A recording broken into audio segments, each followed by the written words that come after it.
Hello everyone, and welcome back to Fableheim and Eratis, Lord of the Dead. Thank you all for your support in this series. It warms my unbeating heart to return to Eratis and see so many old and new faces enjoying the series. Of course, this series, the goal is to rekindle my lost love for the Shade, the Witch King of Angmar.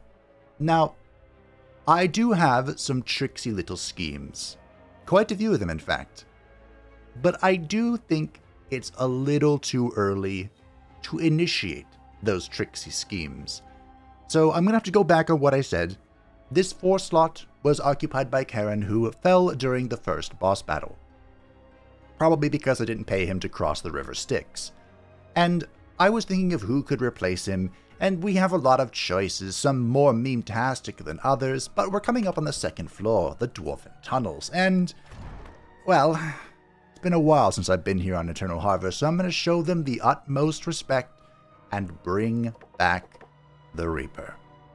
I know I said he would simply guide us through the first floor, but now he must ferry us through the second as well. I always wondered if I should get myself a scythe, or would that be too cliché? You can make fire with your hands, it's pretty fun. So, welcome to the team, everyone. Cocytus. This was one of the rivers surrounding Hades, and apparently a river god as well. Not too much source on that, but it is what it is. Another reason is because I've never done a Dread Reaper, and I kind of want to lean into that a little bit more. For science. Of course, 134 accuracy should be sufficient on the second floor. I think there's one opponent who can out-evade it, but they can't out-evade everything. Now, perhaps more intelligently, it would be to get one of these block and wards, but because we are keeping Cernunnos for now, we're going to go ahead and just be bold and be brave. Seems good to me. Boom. Now, part of the reason why I'm bringing back the Reaper is because the Reaper, the fact that he does both HP and dread damage is pretty much invaluable. And we will return to the Agony of Terror. We'll also upgrade Drain because this will be very important. Into, of course, Desiccate. And now comes a choice. We didn't have this choice for Karen because he perished or returned to the River Styx far too soon. And I think what we're going to want is probably... We could even try Spectral Flow. Is he going to be in position for that? Probably not. I guess we could go Reap the Mail. Let's do Reap the Mail. I mean, I've never tried Endless Power before. I expect results. We'll grab Reap the Maelstrom. This will make it so if I ever press this button, I haven't done it yet, we will restore 10 mana to Eratis and gain 12 spell power for 4 turns. Also, it moves us back, so it's a way for us to move. The Reaper can move both forward and backwards, which is quite exceptional. What can't he do? Apparently tank summoned units. But we've reached 140 accuracy, which I think is a comfortable threshold in Eternal Harvest. We are a little bit wounded, so we might need to pop in the Advanced Doctrine right here. We have to get this eventually. Let's get it now. Through transformation, the will becomes free. So with this, we can distill at the alchemy table and heal up. But the main reason the Reaper is coming back is because, well, our stats aren't big enough to do a lot of the tricks that I want. 1. 2, Dread is... I like to transition into Dread fully in the Mercenary Barracks. So we're going to have to start thinking about that and pivoting towards that. And lastly, the Reaper allows us to hopefully, efficiently, and with minimal resource expense... You can have your second frame back. Make our way through the second floor so we can spend all of our resources when we pivot on the third floor. That's the plan. I hope no one's too disappointed. Let's go to the Dwarven Tunnels. The hunger for wealth had long since become the only virtue amongst the hardy Dwarven folk. Gone are their ancient traditions along with the names of their ancestors. But what was more powerful? Logic or some dead dwarf rotting away into dust? Their ruthless scientists and alchemists knew the answer to that question, and the human kingdom was more than willing to facilitate their experiments. They have grown rich and feared, setting up their own enclave and becoming the default overseers of the mines. For they dug too deep too greedily. Okay, this is a better layout than the first floor. Still not great, but not bad. Which boss are we getting? Roll of the die? It's Mario and Luigi. Nice. This is the DLC boss. DLC boss option. I'm happy to see them because I can't defeat the inventor without cheesing him. He is one of 2 gimmick bosses in the game. We'll see if we get the second gimmick boss in the next floor. Alright, so where do we want to go? Now, as mentioned, we need more numbers. Our numbers aren't big enough. And one way we could improve those numbers is by finding an artifact. There's one in particular that I am very keen on obtaining. So, chests could be good. Could be. It is worth noting that with the artifacts, our artifacts are pretty trash right now. TBH. You can never find a duplicate artifact. So of course you can sacrifice them to gain experience for Eratus to boost your level, but I prefer... This item finds its way into my capable hands. Thanks, Eratus. I prefer to hoard them so that if I find a trash item like the broken sword, I never find it again. So eventually, if we just keep finding artifacts, you know, we'll get what we want. Well, I can't choose yet, so let's just move forward after I heal once. We'll go ahead and distill. In the distillation chamber, usually you want to throw away old brains because parts are important and you can't do much with these old brains, so goodbye. The Black Widow is still 60% HP, but she should be fine. This is a 3-enemy battle, and you're about to see why Dread is a little sketch on this floor. Allow me to introduce the Dwarven Warrior. We fought one of these previously, during a quest battle. But beside him, both forward and back, are the Dwarven Berserkers. Ah, the Slayer King have come. So, they have some interesting features. They don't escape.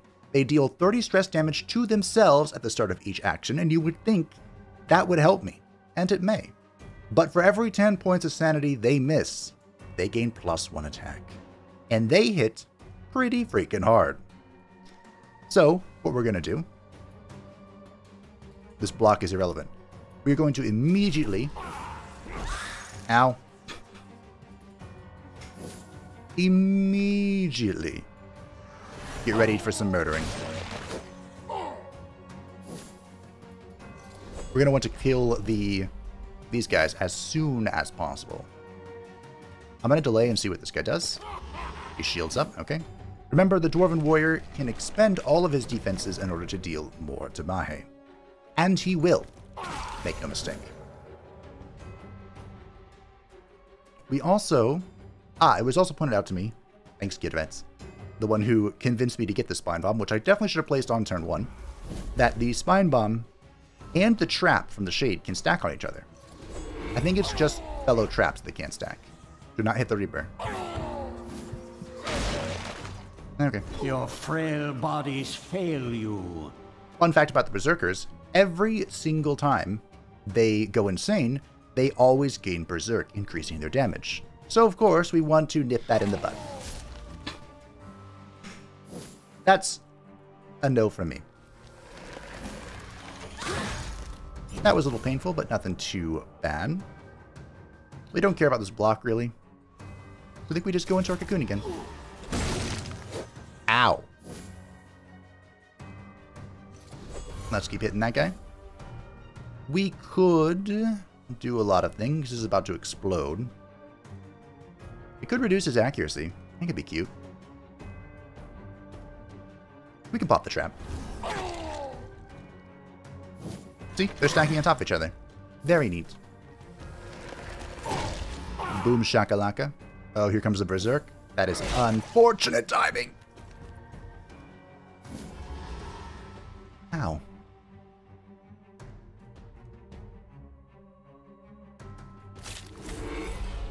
Yoink. Please kill it. Thank you. To ashes, Dust to dust. We only got one Reaper heal there, but it's fine. Mop up the gore. I'd hate to see plants using it as fertilizer. Yes, that would be disappointing. Alright, so where are we going? So we have, in my mind, we have two options here. We could go left, grab this artifact as I talked about. We can keep going left to get some more digger souls so we can build buildings, we can get a steel. Typically in layouts like this, you want to try and zig and zag to get the most out of the floor. So if we went left here, we could go left and then we can zag right. And then try and zig. Well, there's not much zigging here. But, you know, go this way, go that way, get that, get that. I don't dislike that. What if we zigged right? Now, double altars could be amazing and could also be awful. There's really no telling. An ancient coffin could be okay. Ooh, yeah, we're going right. To the right, which means get your sacrificial die ready. To him, the world is as hollow as his armor. Show me something good, my friends. Let's go. Let's go. Okay. Not great. Not great. In fact, that could have been the worst roll I've seen in a long time. Unfortunately, I do think I have to distill again just to be safe. We can even distill this item. I'm not going to use it. And this ignition. Burnt skin can actually be useful next floor? I'm not going to use this either. Screw that. I think it's next floor. Is that triple Zerker? Oh, dear. Alright. We're going to have to be careful. Plop that down turn 1. Tingle up your spine. We are going to go ahead and do that. Hopefully they hit not the shade. Okay. Let's keep buffing Coquitas. Beautiful. We are full wrath. Can I make do of that? Can anything be done about that? Go ahead and amok you. Remember, we are gaining back mana. I didn't realize this last time, but we're gaining back mana as the shade deals damage, so it can actually be quite potent. There's not a whole lot of Ragnarok is doing here. Do I dare? Have I done enough damage to get this going? Maybe. Wow. The Reaper is good. Which, I mean, we knew that.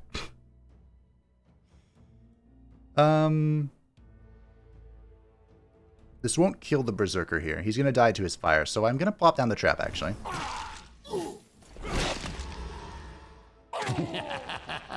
This never gets old. Did he die to the Venom? Oh. That is unfortunate. You know what else is unfortunate? I don't have haste. Here's Zerker. Don't AoE me. That hurt, but it's acceptable. Okay. Alrighty, here we go. I could kill him. I'm gonna kill him. Crunchy. I should have waited my turn so I could have healed Theranos. It's okay. That will wash away your pathetic civilizations. I need this. We could have used this to go faster than the Zerkers and not be as punished. I am going to make my way towards Blind. I don't use this very often, as in like never. But before we do that, I would like to get Surgical Practice, so we have a 50% chance of increasing or getting better parts. Now, I don't think this is 25% plus 50%. I think this is just increasing the 25 to a 50% chance. The formulae reveal their secrets. I would also like to get Durable Materials and Luck Potion, but I think it's more important that we start the magic stuff. Especially Black Incense. So we'll go Hazed, Black Incense, and then probably that stuff. Actually, do we want that? Probably not. Anyway, reach level 10. For Cernunnos, my brave tanky boy. Tank harder. Ragnarok is doing nothing. Great. And the Witch King of Angmar is gaining evasion. Remember, when he evades, he hits people. So that's all well and good. The more evasion he has, the better. I am thinking about giving him the Raven Feathers, even though I hate this item. No, I'm not giving him that. That's trash. Trash item. Speaking of a not trash item, though, at the start of each round, the mini restores 5% of its max vigor. This is okay for healing. Better for some units than others, but I like to put it on the back line just to give them some form of self-sustain. Like, it wouldn't be bad on Kokutos. Bloated Flesh at the start of its turn, the minion restores 12 vigor for each unfilled squad slot. I hate this item. I greatly dislike this item. But that is 36 health every turn if you're alone. If you're doing a YOLO solo shenanigans, you'd rather just vamp things, though. But the Halo of Chaos. At the start of each turn, the minion receives one random bonus until the end of turn. I'll take it as tribute. And we're going to be giving this to the Witch King of Angmar over the Burning Blood. And the reason, well, these buffs are pretty nutty. You'll see. Ooh, okay. Introducing some new units here. Yoink! So we have the Treasure, who is kind of a ranged unit and kind of magical. No feature, but very annoying. The Dwarven Warrior and the Berserker we have seen, and there is the Alchemist. Now, the Alchemist can be a huge problem on higher difficulties, so we're going to want to get rid of him sooner Tingle up your spine. rather than later. And I think I am going to Pain Amp turn 1. And I think I am going to focus him. Probably should focus this guy, though.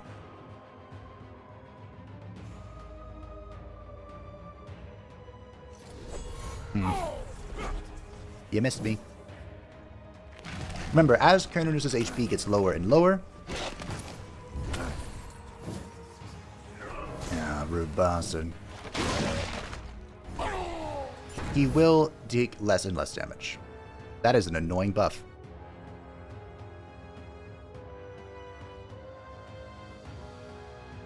Remember when I said Dispel is low-key the best ability of the game? Remember when I said that? I could Cocoon, but I don't see much of a reason. I could also Reap this guy. No, I don't have enough Wrath.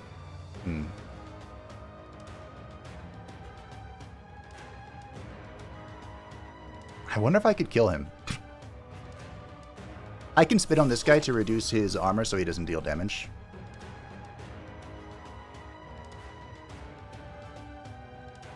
We'll start spreading the love? Maybe? That doesn't feel close to correct.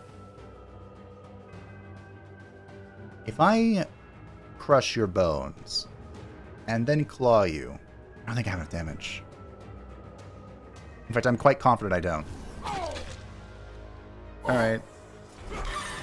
That's fine. Fine. Annoying. But fine. Okay. Not bad. Not bad. Yoink. You're getting away from me, bitch. Alright, now he's dead. As worthless as you were in life, You will be worth something in death. I am one wrath away. Give you the bubble.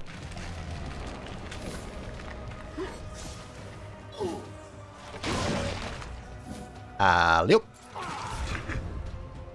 Oh, Reaper's so good. Nope. Can I kill you? I can. Wow. Look at that. Now, usually the Alchemist surprises me every single time with his damage. How much accuracy do you have? 118. So I had a what? Oh, now I get the evasion buff from the Halo of Chaos. I see.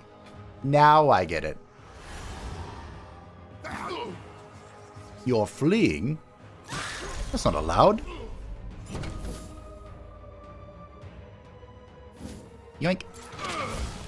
Give me that healing. Soon this world will be mine. The ashes of a burned witch. Yes. This is one of my favorite items in the entire game. Oh, this is so good. Set enemies on fire for 2 turns when minion uses abilities. Deal 6 damage with AoE abilities, deal 15 damage with single target abilities. Now that may not seem great. And I wouldn't blame you for thinking that. We also got the Archmage Pendant, which is quite good. But, oh, I need to spend those. If you put that on a Fallen Dhampir, who can hit 5 times, and each of those counts as a single attack, that is all of a sudden a lot of damage. 75. So yeah, that's one of my favorite builds in the game. And it gets better. Now, the Archmage Pendant is actually quite powerful. Despite the fact that it's low, like 5 mana per turn doesn't sound like a lot, but it adds up as you start fighting harder and harder and harder things. But right now, our mana regeneration is actually perfectly fine because of the Shade, which is not something I ever thought I would say. I made a mistake in not spending my Digger's Soul sooner, but I am actually going to rush the Dead Lake. I typically don't do this. Usually... Come, dear. It's time for your performance. How many of you have I killed again? I've lost count. Usually I kind of move between all of these 4 once these 2 are done. Oh.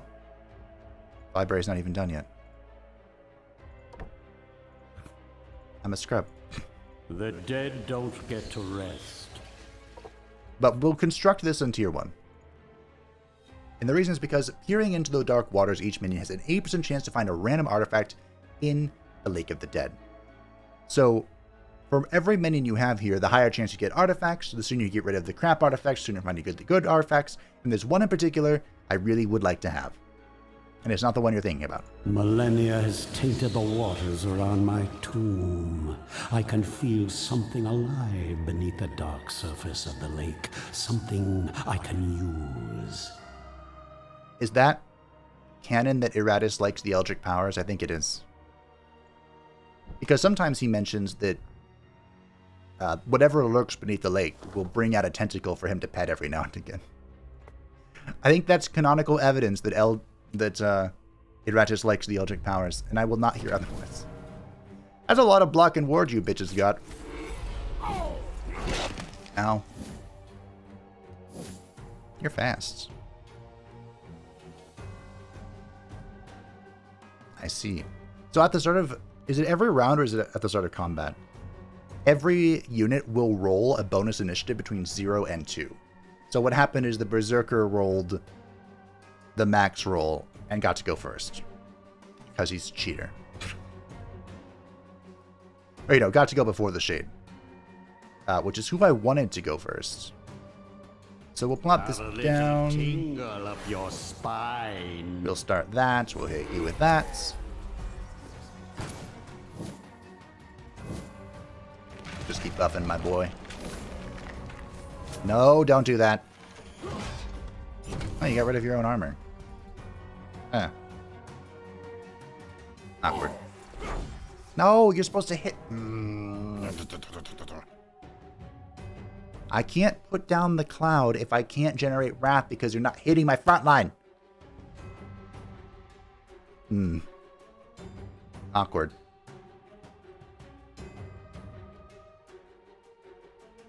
Now what do I do?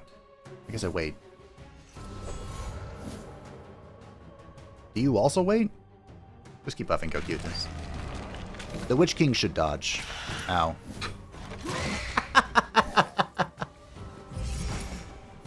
Ah, the Witch King should dodge, alright. That's what he'll do. He'll dodge.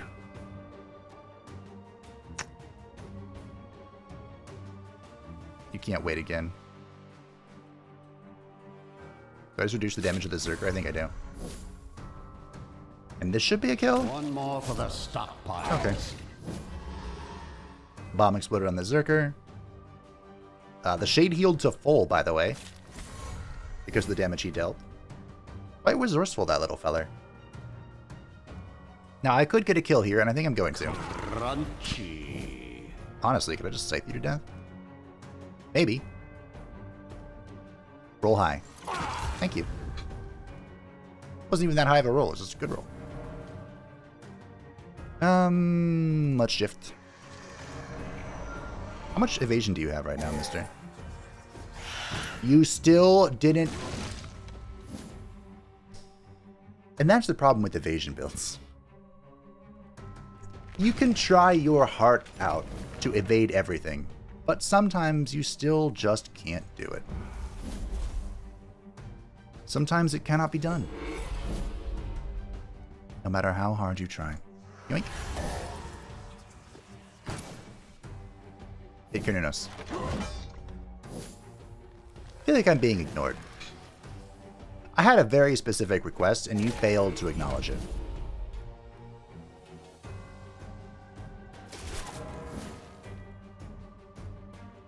I need mana.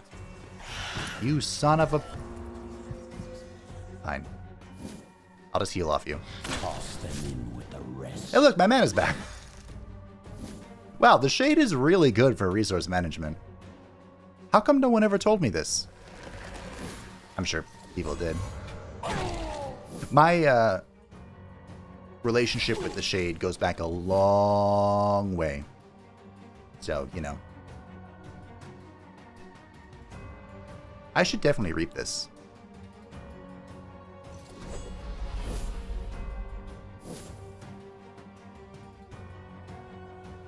Sure. Put it down. There we go. Another step towards my eternal key. And just like that, we're full hit points. Isn't that amazing? So the Bane Aura is a minting item that increases Eratus' spell power by 15. There's actually a better version of this, but I still don't use it because the 2 item slots are so valuable that I feel like it's not worth it. The minion's Garb's minion gain 6 resistance until the end of battle. Wow. That's a lot. That's not what I want, but it's a lot. Is it better than this? Our battles tend to go pretty long. So you know what? I think it is. Now I will make mortals tremble before me. Well, even more than previously. Of course, if you want to min-max, you can change your artifacts every single combat. So, as we approach this one, we can assess it. Is resistance more important, or is taking less damage for the first 2 turns more important? And considering there's an elite treasurer, I'm going to go with the resistance, just off my gut feeling. Procutus has reached rank 10 and is doing nothing. Okay, great. Is this 50? It is. I probably want to wait for this, to be honest. Leveling up Eratus faster would be good. Hey, I want to show you a little magic trick. We'll grab a haste so we can head into Black Instance, although honestly I probably should try and get Slake with Darkness. We can use this to remove, like, mass wards. Which may sound like a waste of spell power, but trust me. It gets crazy. Someone, I believe it was Brian, once wrote out a huge list of various things I could add onto Kiotovets's name. So let's see if the high-definition version of Kiotovets gives me anything better. Well, this is better. Okay. Green Ectoplasm, the Hourglass of Doom, and of course the Ancient Book of Wisdom, which I definitely did equip. Now we're going to do it again. Fetching. This is the class item for the Reaper. Didn't even have to tap a Cultist for this one. Each time Eratus uses an active talent, so a spell, the Reaper increases Eratus' spell power by 12 until the end of battle, stacking up to 5 times. That is a whopping 60 plus spell power, and you, my friends, my meme enjoyers, can have 4 of these. 60 times 4. 240 spell power. Getting the Reapers to survive is a little bit of a different question, but it is possible. I guess if you really wanted to do it, you could do this one. This one. Maybe you could make this worth it. I don't know. I have never used Stoke the Flames. I think I used it once because I was desperate against the 5th boss. So this is Double Zerker Marksman. Elite Treasurer. Ooh, okay, I've changed my mind. It embellishes my undead features. This is going to be a lot of upfront damage, although there is something we can do to kind of mitigate it. And because... A little tingle up your spine. Because Ragnarok is the fastest around, we're going to do that. So the Musketeer, excuse me, I always call him Marksman. The Musketeers don't like being up front. So, if we displace them and pull them up front, well, by golly gee, ladies and gentlemen, they won't shoot me.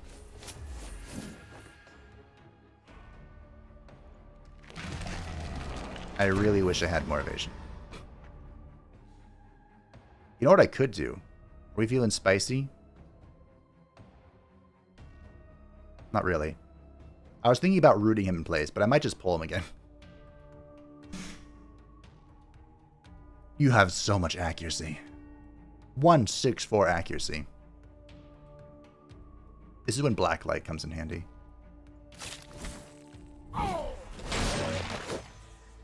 Whoopsie doozy. Not that.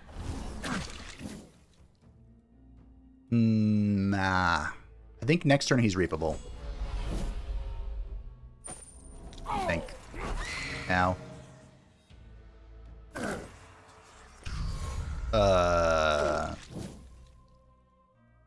Ow. That's not that bad. You know why it's not that bad? Because I'm gonna kill him. I think. Owie. You leave Carninos alone. Fuck. Don't do it. Don't do it. Don't do it. Might want to make them a bit sturdier next time. Son of a bitch. Less annoyance in the world. Remember when I said Dispel is low-key the best ability in the game? Can I take that back? And say Dispel is the best ability in the game? I have to get rid of this the old-fashioned way. Oh, God. A little tingle up your spine.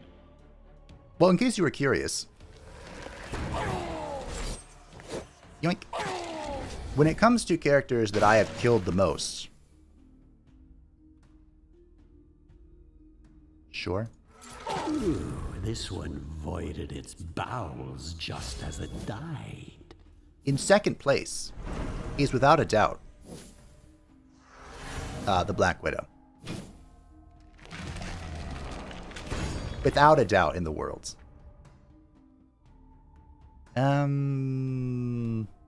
Is it really going to be this difficult?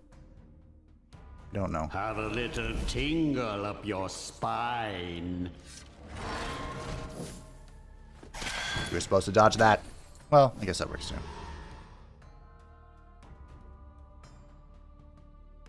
I could reduce his accuracy to improve my chance of dodging. I could also do this to improve both of our chances of dodging, or I could just premonition again. Or whatever I'm doing. Yoink.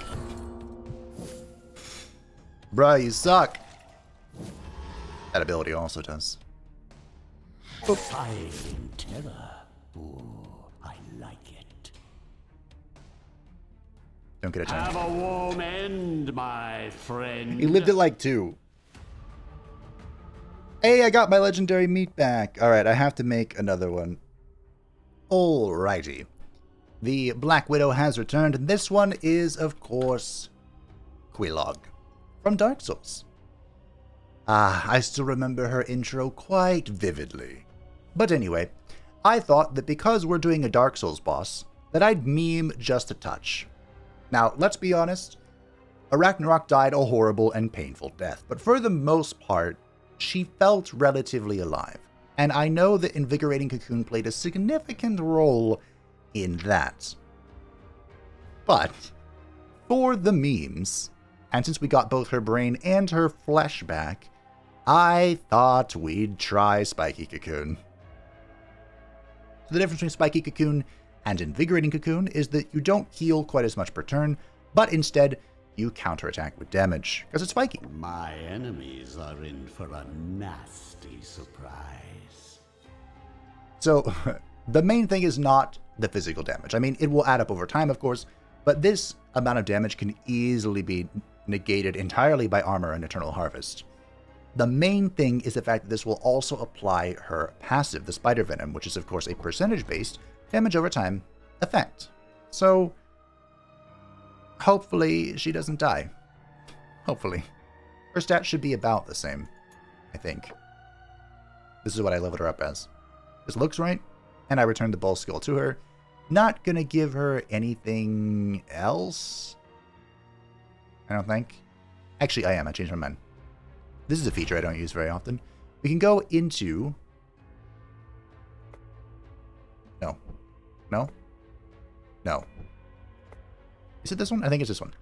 We can extract, I guess, to create the Steel Spikes, which reduces physical damage received by 10%. So she can now be slightly more durable. Pinnernos is fine. He doesn't need that. And we're not going to use anything else for it. I don't use that. I mean, the best time to use that is like right at the beginning of the game, when you are looking for any sort of advantage that you could possibly possess. We're waiting for Black Incense, and we march on to the quests. Now, I don't know what this is. It could be anything, but we're just going to let it go. Roll the die. How do dwarves eat underground? The answer is mushrooms. Dwarves long ago learned the secret of their cultivation, and it is the key to their underground life. They are used for alchemy, medicine, beer, and regular meals. You had always thought it a miserable way to live, which is why liberating the dwarves of their chief food source. Oh well, you'd be doing them a favor.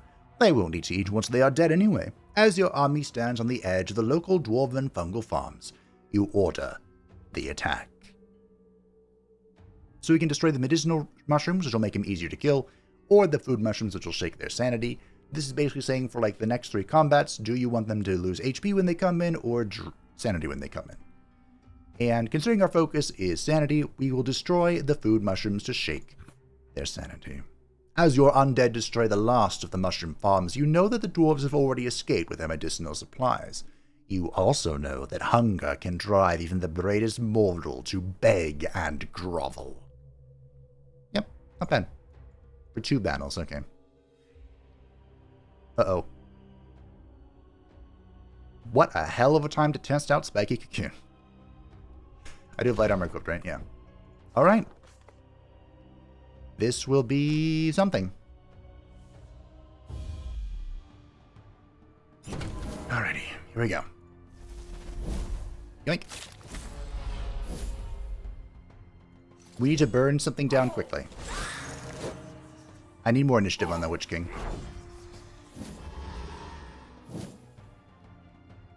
Damage received is reduced. Well, okay.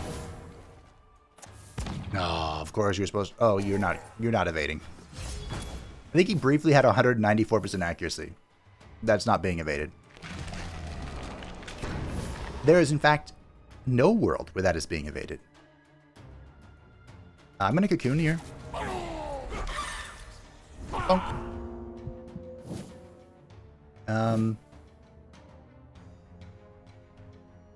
We are within execution range, but I don't have the Wrath for it.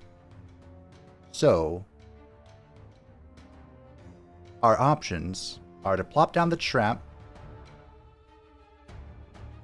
Crunchy. That was an unholy amount of damage. What the fuck? Okay. Maybe I'll craft this one into furniture.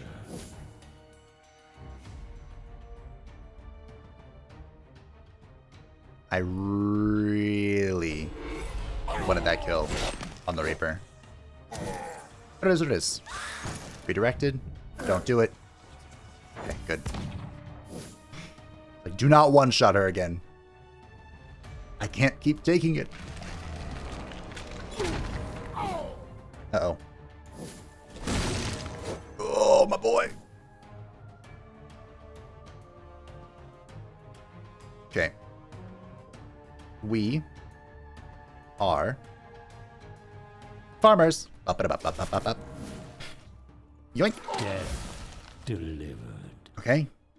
The marksman's in front, so he can't actually shoot. You can, though. That hurts.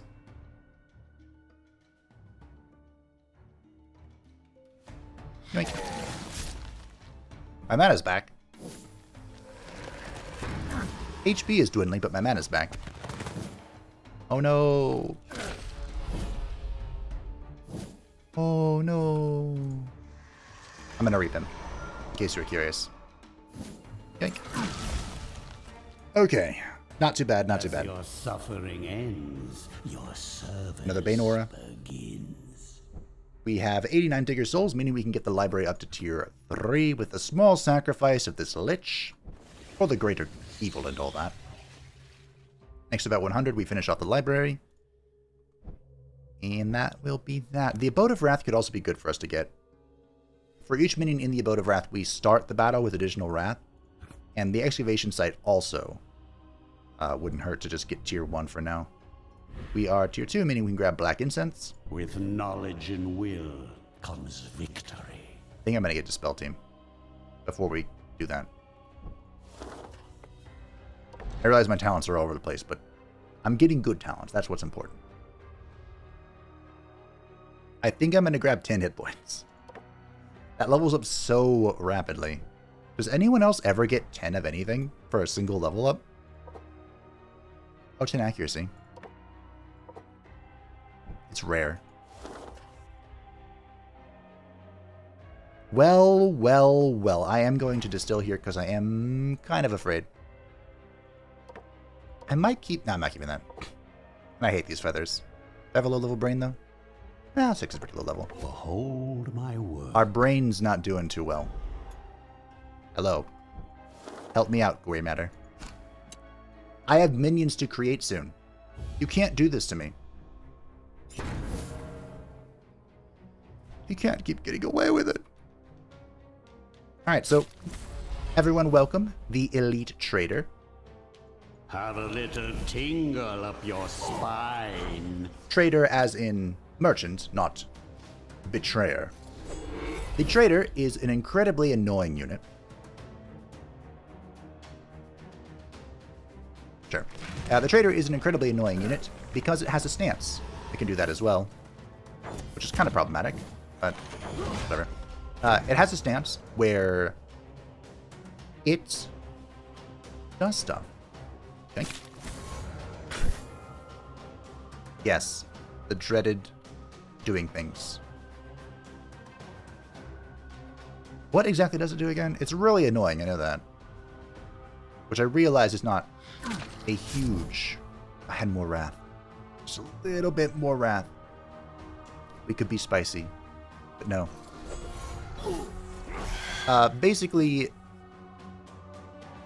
he will go into a stance that moves him forward every turn, but he buffs everyone in front of him and like removes their buffs if they ever get a debuff. And I love debuffing people. I need to move this word. There it is. Now I can read it and stop trying to remember it. Whenever an ally takes targeted damage, removes all debuffs from them, restore 20 sanity, and increase the initiative by 2 until the end of battle. See? That's annoying.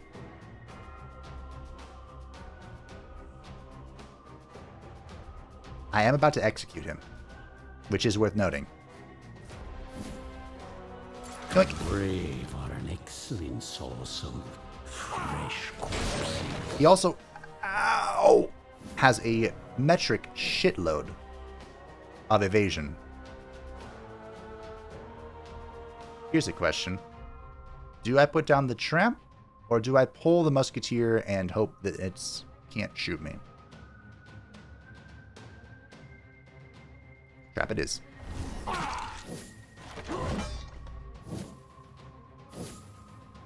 Okay, he can't one-shot when he doesn't have the debuff. I'm immune, bitch. Ah, feels good. Got his cocoon. I cocoon. We're cocooning. Uh-oh. That's fine. Alrighty. So, unfortunately, I can't Reaper you. But I can Shade you. So there's that.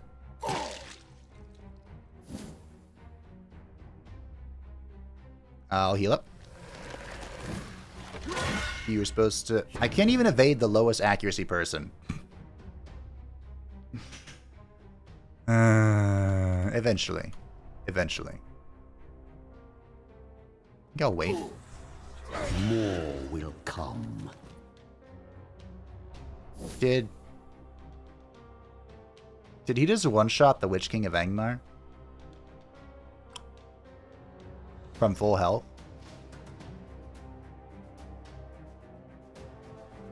Huh. Yeah, that's pretty scary. So, this is what 1,000 years of evolution looks like? Pathetic. Not to repeat myself, but this is why evasion builds are scary.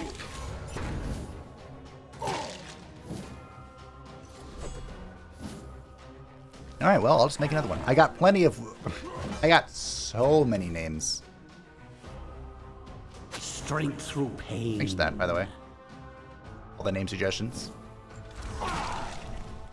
And move forward to make sure he can get the kill with the breath. A sad display for mortal kind. Good news, I got my Void Flame and my brain back. So... rip the Orb of Chaos. Here we go. In tenebris mortis. Alrighty. The Shade has been reconstructed, made better than ever before, using my favorite of the 4 skins. And this one is going to be named Umbra, the first name suggestion that I got from Drizzt Do'Urden. Thank you very much. Meaning shade or darkness. And I moved around his points a little bit. And that I gave him 2 accuracy, and I pumped everything else into evasion. There's only one more evasion upgrade that we can get. It's going to cost 11 points. Oh, that's a lot. That is a lot. We could, of course, spend Digger Souls to try and get that, but our Digger Souls have dedicated uses elsewhere. I think I'm going to spawn the excavation site. We have plenty of parts, but that can, as you can see, that can swiftly change. Very swiftly. Where? Skeletons first, I messed it up. Bones, bones, bones. Just so uninspired, you know. Good old Skeletor. Jack of all trades. Yep, here we go. This will make it so we have a 40% chance for each minion working here to find a random part after combat. This will help start building up our horde because we apparently are going to need it. How did these bodies wind up here, I wonder?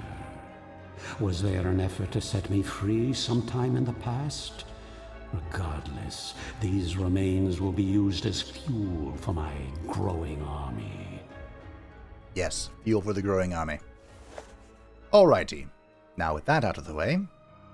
Oh, double grave. No. Shit. So graves give you a free minion. And, if I get a shade from this, I am going to be mildly upset.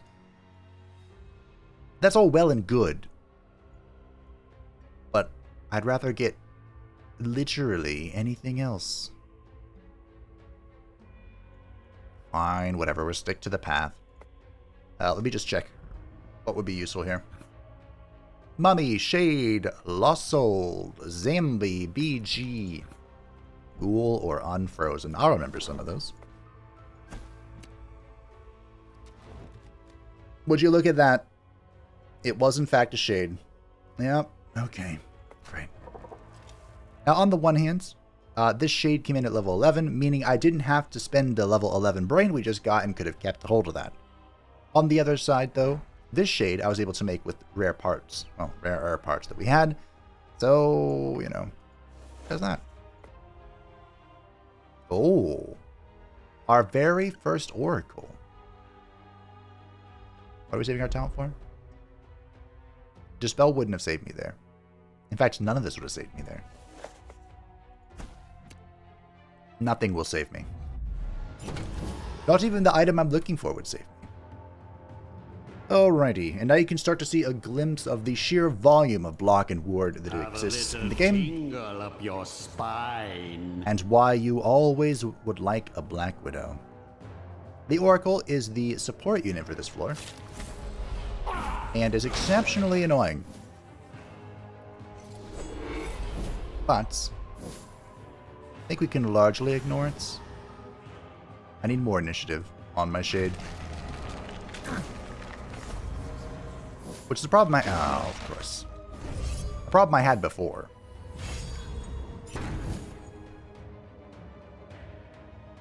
Brains. You've moved.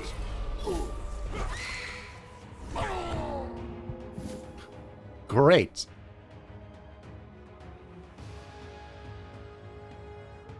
I can probably reap him, actually. Hold on. Give them no mercy. Oh yeah, we're reaping.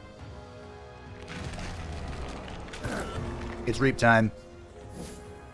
I will be the richest among the dead. Yeah, it's fair. Do not...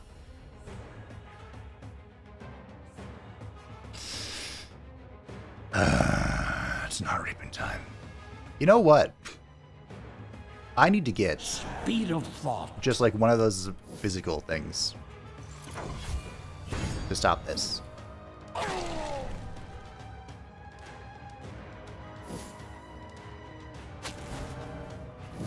Yoink. What was your insanity anyway? Oh, you dodged something. Congratulations, you did something useful. I want to put down the trap, but I also want to kill him. And killing people is fun. The priority for sure.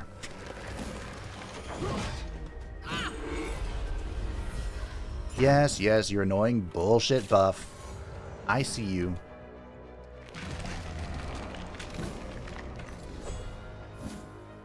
I wish I didn't.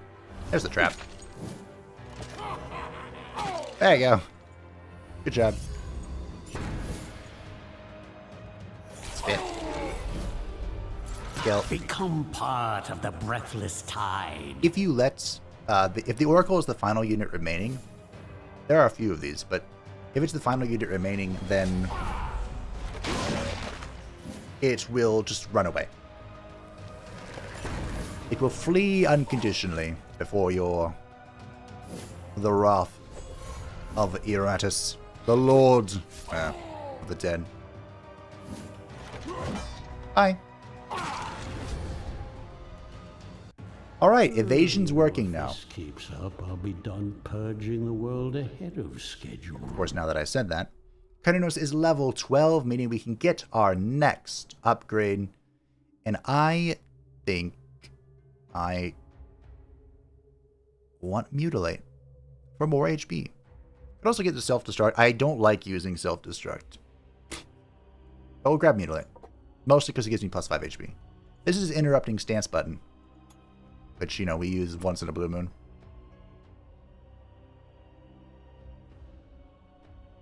I think I'm waiting. I think I am. Waiting on talents as well. Waiting on everything. Everything is waiting. Perpetual state of waiting. Ooh. The Bane Aura. We've seen this before.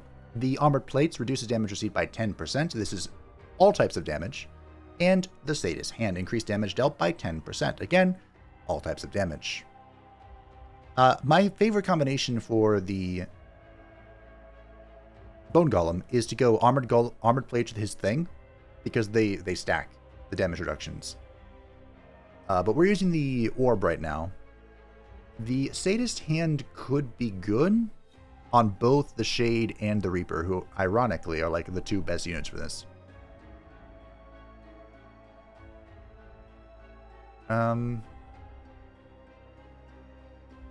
I could also replace the makeshift thing we made with the armor plates to reduce her magic resistance, or increase her magic resistance, I should say. I think we'll do that. I can use this. I don't want Quelaag to just fall over like her predecessor. Bull Skull Armor Blades, that's a pretty typical layout for me. This could be scary. Yoink! So we have the Elite Alchemist and the Elite Berserker. We know how terrifying this guy is, so... it might be... I can't believe he didn't dodge that. He has 121 accuracy. Maybe I can believe he didn't dodge that.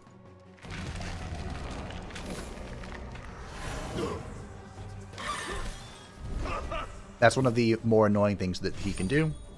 The Alchemist can throw that magical thing. It'll hit 2 units and it will remove all of their armor and their resistance. So, a significant portion. Have a little tingle up your spine. I should have done that turn 1. I don't know why I keep forgetting. A significant portion of our defense is just removed from the equation. I think I need to spread and focus on this guy instead. I could even pull him and reduce his accuracy. But I don't think that's the play. I think getting you in position 1 is the play. Miss me! Unfortunately, you get ward. He has quite a lot of ward. Cowardice? Panic. That's okay. I'll accept panic.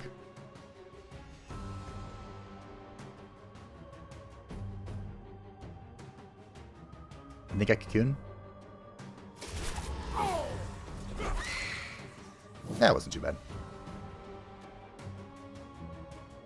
There's a lot of people I can kill. Maybe I should have waited to see if I get enough wrath for the execute, which I did. But I think I can kill this guy. I need a haste. That changed the turn order, so next turn I can execute. So we're going to claw this guy to death, or try to and fail. That's fine as well. Protect Cocytus. Missed me.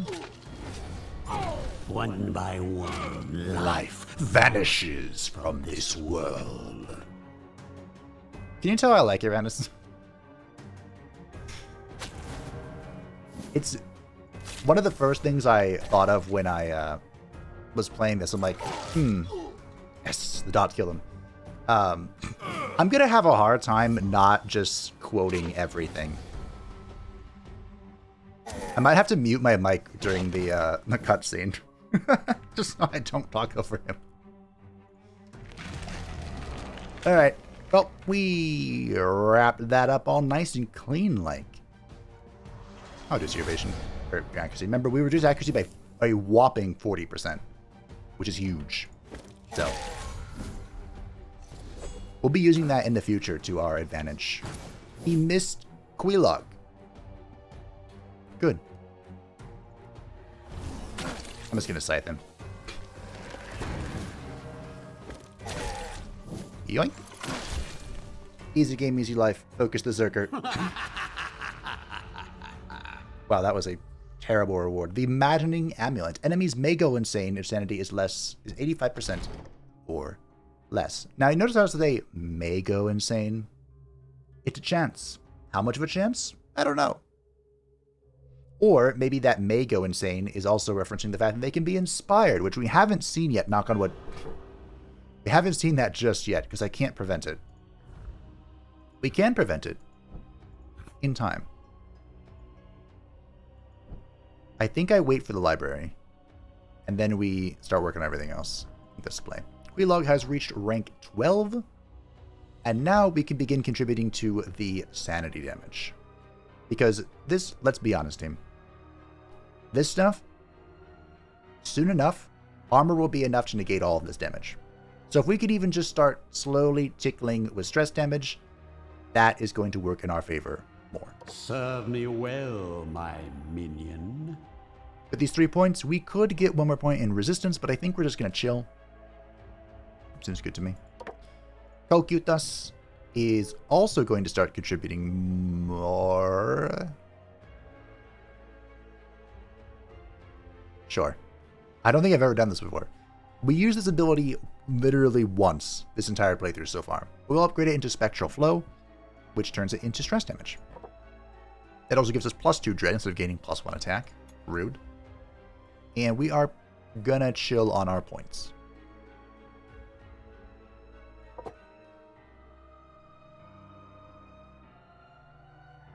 I'm debating spending Digger Souls to get initiative. I need Umbra to go fast, like Sonic. But I think I'm going to chill. It's worked out all right so far. I keep opening that because I keep thinking I can get something. Back to the chamber. Let's go. All right. Fingers crossed. Show it to me. You know what I want, game. Apparently the game doesn't know. So you have the Weird Mandolin, which unlocks a secret magic spell, which is Sleep. AoE Sleep.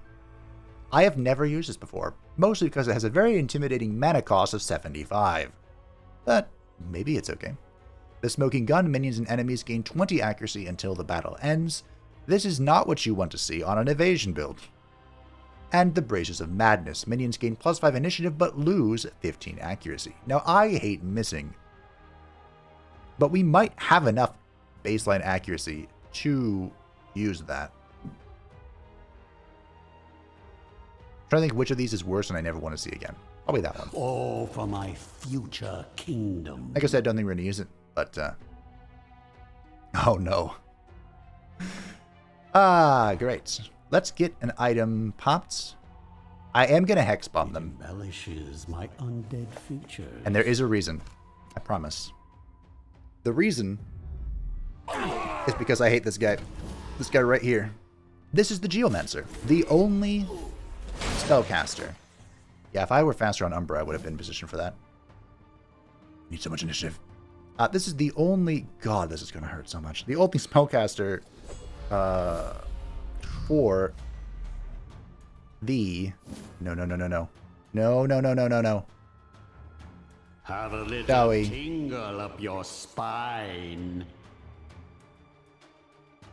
So do you think this is when the target moves, as in...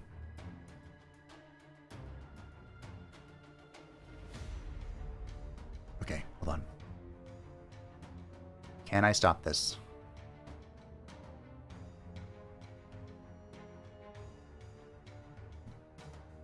Maybe.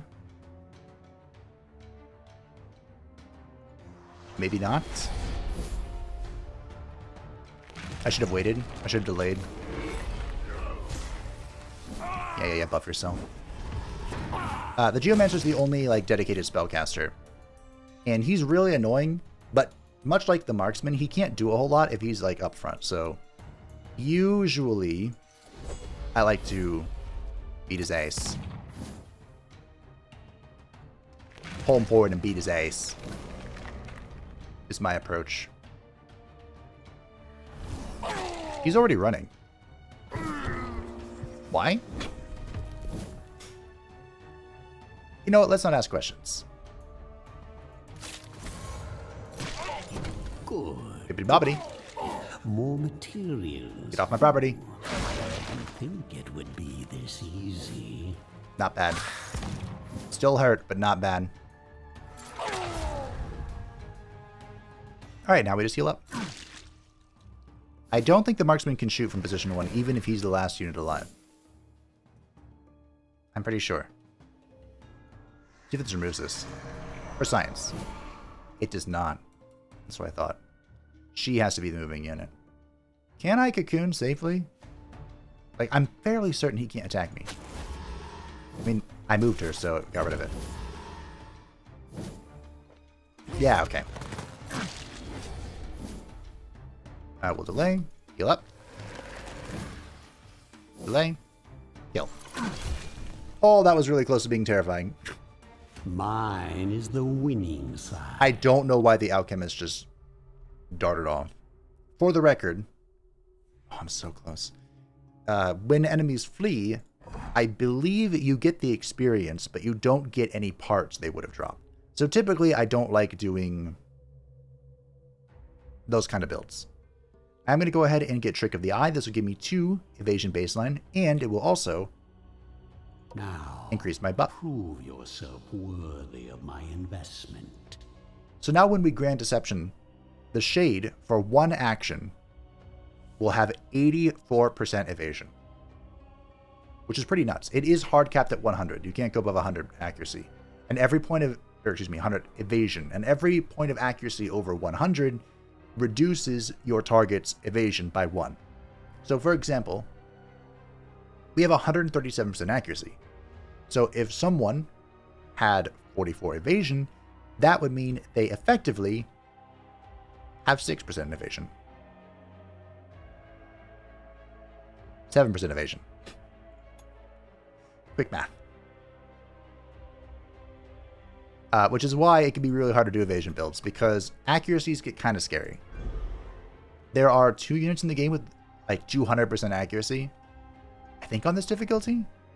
I know that can get that high. Nothing crazy. We have a grave. Do I remember what we need? Nope. Unfrozen. Mummy. Lost Soul. Zombie Bone Golem. Cool, okay.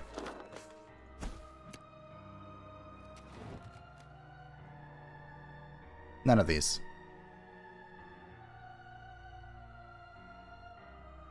I can't help but notice these are both units I've replaced. I'm just gonna take the Black Widow. I can't remember. Okay. Sometimes it can be really hard to tell on the map, like, if these, like, what these mean. But this position has to be taken before you can choose these. And we are going to go this way, or try to anyway. So more quests. Yay. Your march leaves your enemies in disarray. Steadily you can see them retreating before your might. In this particular instance, you encounter a large number of dwarves right in the middle of their evacuation process. A perfect opportunity to gain a few more miniature limbs. However, these dwarves are not carrying supplies or weapons. They are carrying chests, and you notice the spark of treasure underneath the lids. As the dwarves see you approach, they quickly board the carriages and prepare to flee. Pursue them without caution. Ooh, more for me. Oh, yes! The dwarves were never particularly fast on their feet, and even on carriages powered by steam, the passages were far too narrow for them to get any decent speed. Your shambling corpses, as it turns out, are far faster, especially when spurred on by the will of the supreme necromancer. Your minions drive them into a corner and dispatch the entire group. Now, their treasures are yours. We got some parts that's not important. This, however, is. The Spirit Necklace. All minions and enemies gain 18 evasion until the battle ends. Now you might be saying, why would you give more evasion to your foes? Because we make better use of it, for the most part. This is also there are 3 spirit items, and this is the one I have never used before. So, boom. We also got the Ring of the Apocalypse, which is okay. Spell power is cool. But know that that's plus 15 spell power to consume one of your precious artifact slots. And this is plus 12, scaling 5 times. Just, you know, minor inconsistencies. So we will equip the Spirit Necklace. Now I will make mortals tremble before me. Well, even more than previously. And we will equip the ring because I have nothing in the ring slot right now. Yay, spell power. Now, because we've done that, it may behoove us to get more accuracy than I usually do. But we'll see how things play out. Now that I got my item, I guess we can still get artifacts. There are plenty of good ones out there that would be helpful for us. Like that.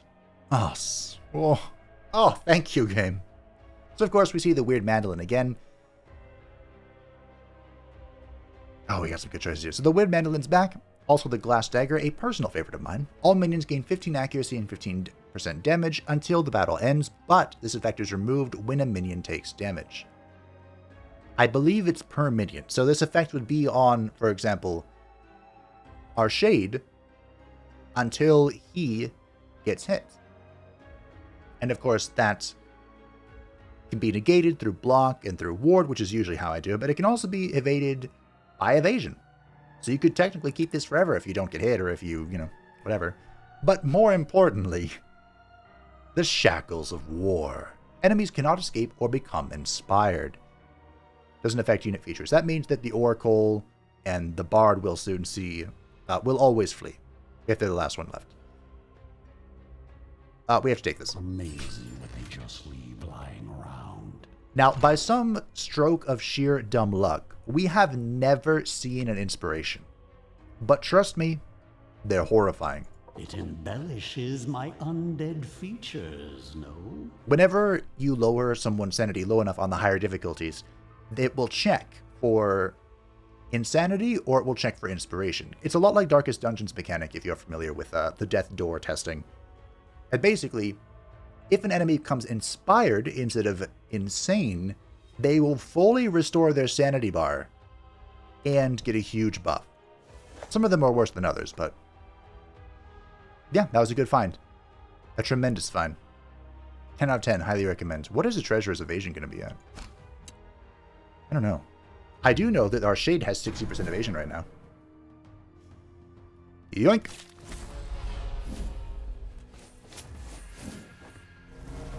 Now, it is a little disappointing that we will be missing out on our bonus evasion. Or, our bonus initiative. But, you know, we'll make it work.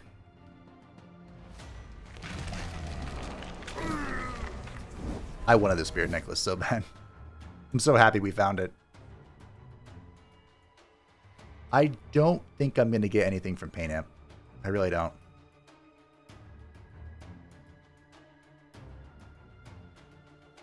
But so as things stand right now, I could actually get to 100% evasion with Umbra. That's weird. Let's try it. Yep, 100% evasion. Already. Not bad. Get back over here. You aren't running away from me. Miss, and so I attack. We'll just keep attacking stuff. Why not? Miss, so I attack. 18 resistance is pretty nutty. What if I just stand back here? Now the evasion has fallen off, of course, so I get to leave by bringing him back. All well and good. Bibbidi bobbidi. Get off my property. I don't have enough wrath right now.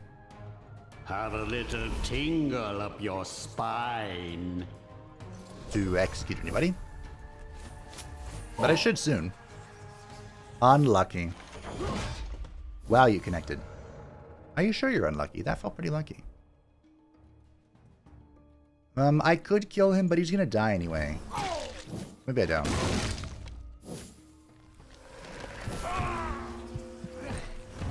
That attack sucks. But he missed! Mostly because of panic, to be honest. Would you like to stand in the new Spine Bomb? Yeah, missed! Ward is annoying. Ward is so annoying. So, you're dead. I'll wait. This is my kind of entertainment. I'll wait.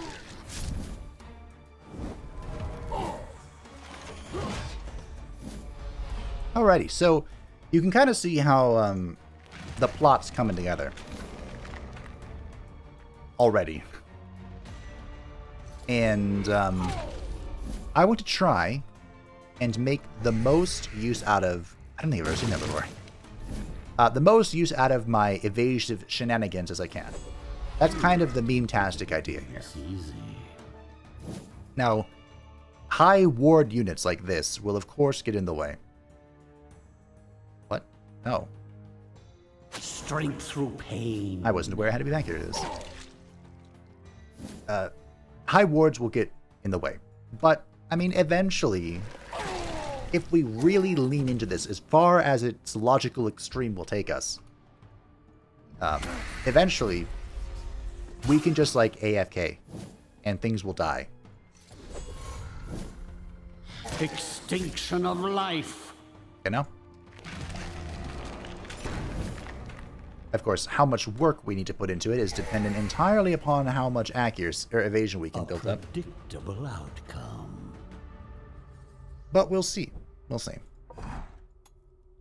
I'm afraid my biggest fear, honestly, is it'll be boring to watch. That's my biggest fear. Initiative. You also need initiative. Thank you. you could get initiative. 1 initiative, 1 luck. There you go. In the magic tree, we can finally get Dispel, which removes all debuffs from minions and all buffs from enemies. Because its spell power scaling reduces its mana cost, we can also use this to remove those pesky wards. Spells, hexes, curses, all are at my command. It may even be more efficient than Slake with Darkness if we get enough spell power. Alrighty, we need the next Kirvets. Every war needs its generals. Kirvets HD did well for us. Let's go Kirvets Ultra HD. There we go. Sacrifice and show me the goods. It's okay. Got a green armor out of it. The Bone Golem item in case we do lose Keonunos. And we got the book, which is what we were really here for. For more Iratus experience. I think we are going down this now. I think so. Okay. I love Necromancy power. Ooh, spicy. This could be very interesting. I am concerned. I'm also getting this, I remembered. I am concerned about Cocytus's current HP.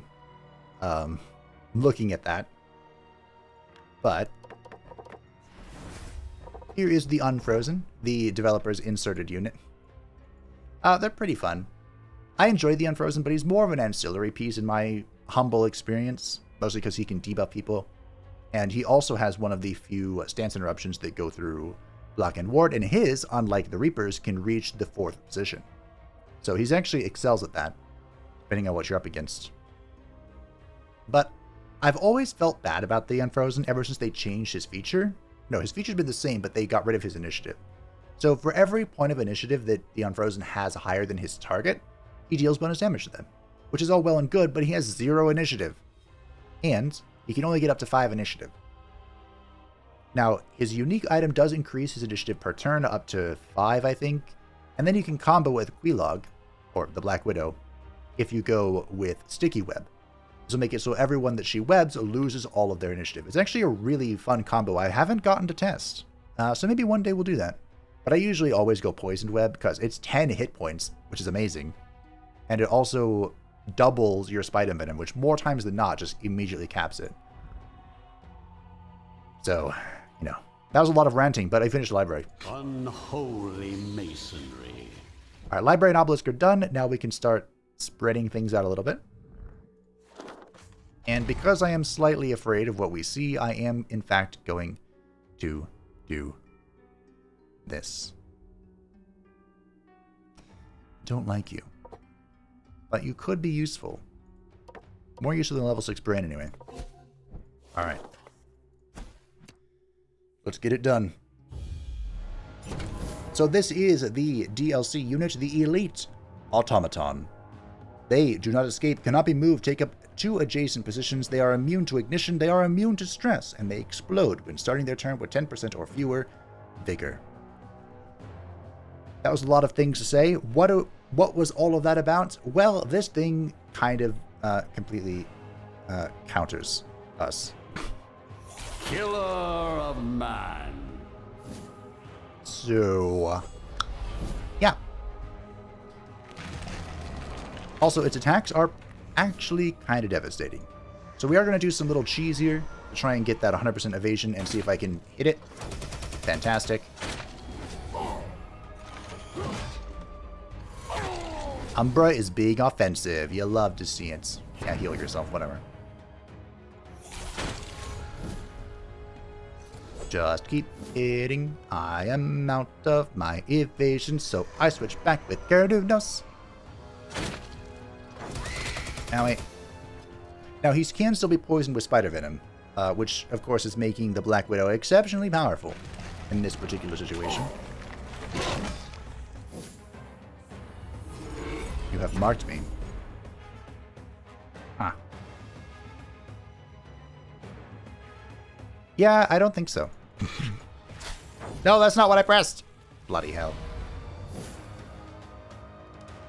Anyway, I don't think so. Not today, Satan. Alright, I'm gonna ward... I could do this. Alright, we'll do that. That will affect the automaton. Oh, you put the bomb down. Was your first mistake.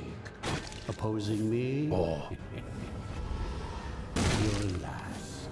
Look at that percentage-based Demai. Now remember, the automaton itself cannot be moved. That doesn't mean I can't move people around it. And I am thinking about doing this, so I'm going to try. Here we go. Yoink. Almost. The poison got it. Nice. Now I just need to get my mana back. Oh, and she's going to run away. Can I do anything about that? Not really. Well, sucks to suck. Another step towards my eternal kingdom. Oh, the fork. Look at that. The outdoor fork. An additional 1 part will drop after Iratus wins a battle. Unfortunately, that will override Finally, this item the spirit finds necklace. its way into my capable hands. Finally, huh? That excited to get a fork? I could max out our initiative there. But we're going to grab the Sorrow. My magic will shake the very foundations of this world. And I do think I am going to build the first Abode of Wrath. I need more Dark Knights. How many Dark Knights do I need? A lot. So this will allow us to start combat with 10 Wrath, which is pretty nifty. And I'm not going to build this up for now. We're going to focus on the Dead Lake and the other one. Most warriors pay homage to the bloodthirsty gods of old, whether they know it or not. I might be the only one left who has the insight to petition them directly. Petitioning the bloodthirsty gods of old. What could possibly go wrong? I don't know. I can't see that failing in any way. Here your army comes upon a true bastion of dwarven technology. A makeshift factory so massive you wonder how they even managed to carry the materials into these caverns. But such questions matter little. What matters more is to raid this structure and stop the dwarven weapons production. The various workers seem rather ill-equipped to fight your army, so you expect an easy battle. When suddenly, one of the dwarves break away and runs towards a mechanism meant to trigger the alarm. Yep, if we had a Headless Hunter or a Bride of Iratus, we could stop him. But because we can't, we're going to have to do 2 fights in a row. Oh, what a fucking fight, too. Oh, dearie me. Okay. So first of all, everything's elite. Cool. Second of all, allow me to introduce the Hammerer. He is the elite of the Dowie. As you can see, has lots of block, lots of ward, and a big fucking hammer.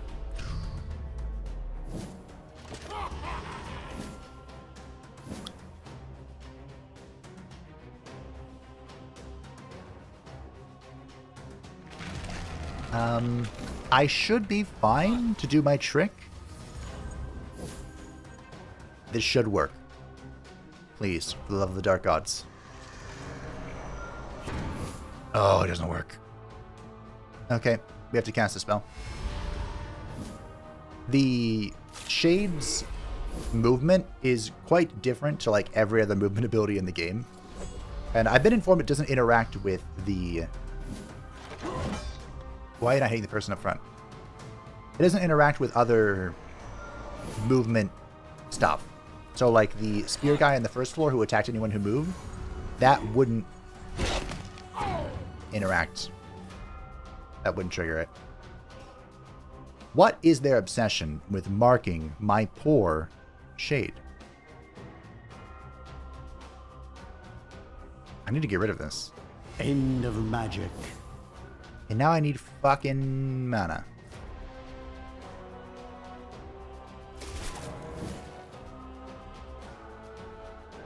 I have nothing.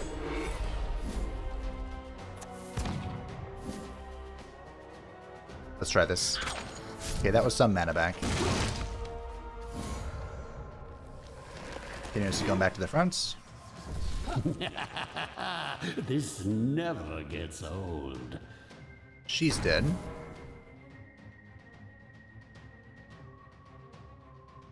I could pull him. Alright, we'll do it this way. Or not. This guy has a 50% chance to redirect as well, by the way. I was going to try and pull the Elite Musketeer and then interrupt the stance with the Reaper, but as you can see, that went so well. That's fine.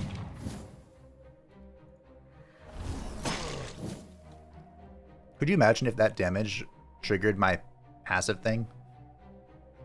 That'd be great.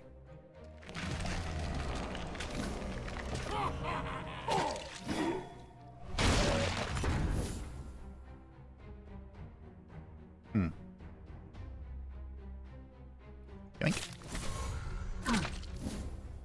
Few things give me more joy than screwing over the Musketeers.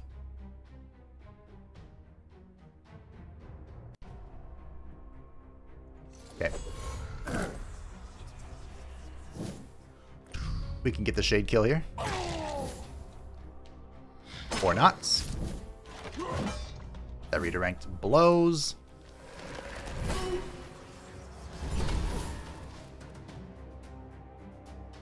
But I'm pretty sure I can get the... Let's see what he does. Okay. Well, so I can get the Reaper kill here, but... To ashes, Dust to dust. But alas, we're not going to restore any of our freaking mana. I guess we're going to use Dark Portal. That connected. Wow. In a way, I'm proud of you. In an annoying way.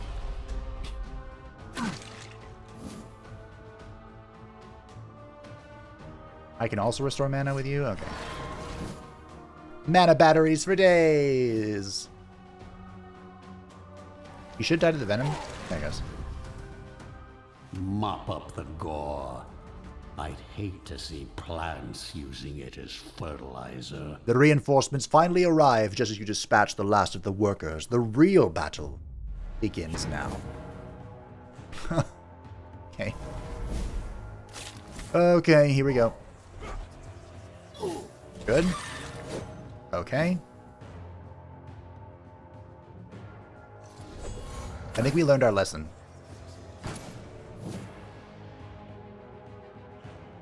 I should actually be able to do this. I'm going to delay Barrier Crocutus. Then I'm going to dance in. Not be attacked. There we go. I wish the retaliation was for each single attack. That'd be pretty fun.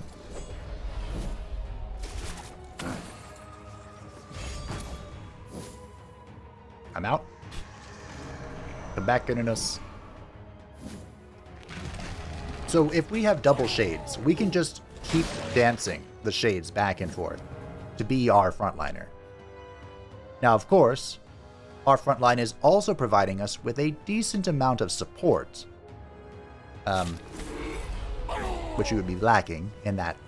Don't do it. Oh, that scenario. But you know. Have a little tingle up your spine. It could happen. I have kind of screwed the pooch here. Because I can't... Alright. This formation is all sorts of... facts. Your frail body's failing. I suppose the only good news here is that I can't... I can't do anything from this position. Holy crap. Can I claw? Nope. Alright.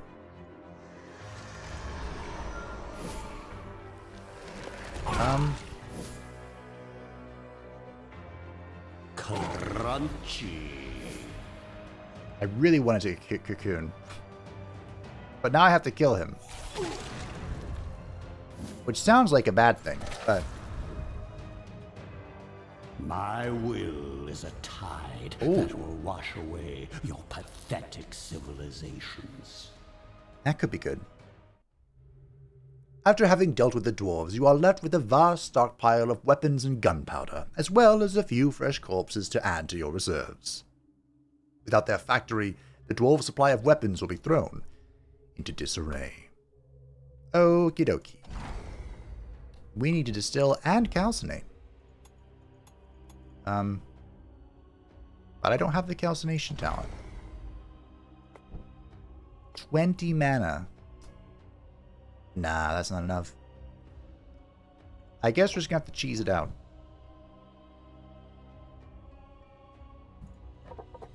I say cheese as if I'm not. Ah, the smell of successful alchemy. Not using the mechanics of my characters. We get attack. Okay. So the unstable armor. At the start of each combat, all minions gain 1 block and a 1 ward for 2 turns. I do like this because block and ward is quite powerful, but there is a bit of a discussion on whether or not this is good. Because after those 2 turns expire, it's not going to remove the bonus +1 blocker +1 ward, which was most likely consumed. It will just remove 1 block and 1 ward. So, unless it's been fully consumed, I think we can try it. We'll try it. Okay, this shouldn't be awful. Oh dear. The elite musketeer at that. Is in the back. I need mana. How do I get mana? Get fucked. I cannot believe he missed me. He has 155% accuracy. And he missed me. I mean, I guess that's how, right? This little cheesy tactic.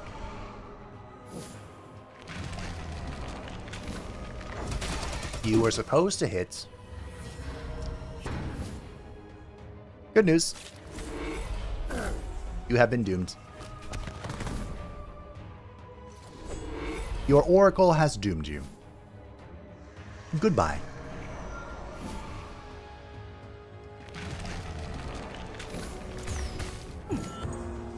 Now your oracle is insane. Cowardice. Yoink.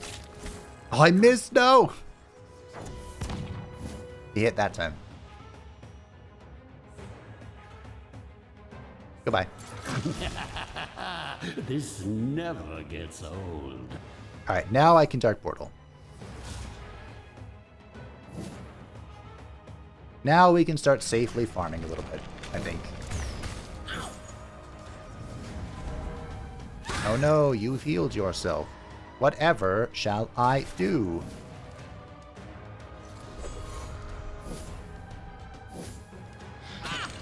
Mana, it feels so good to be back.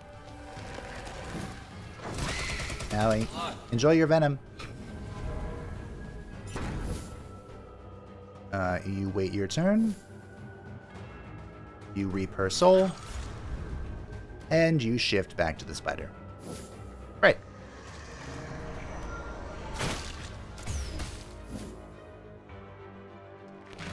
Just keep buffing, just keep cocooning. And just like that, we're going to be back to full mana in no time. Boom. Enjoy your fully stacked spider venom. I know I will. Alright, let's spit on it. Time to do some damage.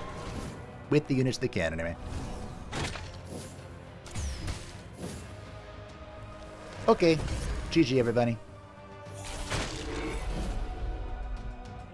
Not too shabby. Is it GG?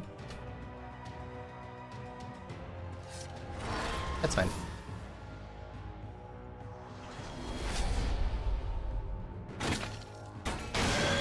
It exploded! Soon this world will be mine. Ooh, the Bloody Horn. Now that's a nice weapon. Very good. The Bloody Horn. We currently have the Infused Dagger, which is giving us Crushed Bones, which is all well and good. It's been useful every now and again, but this covers all of our wrath issues. Ah, fetching. We will never be wanting again. Probably. This is tempting me. But I think I wait for the Vigor upgrade. Kernunos.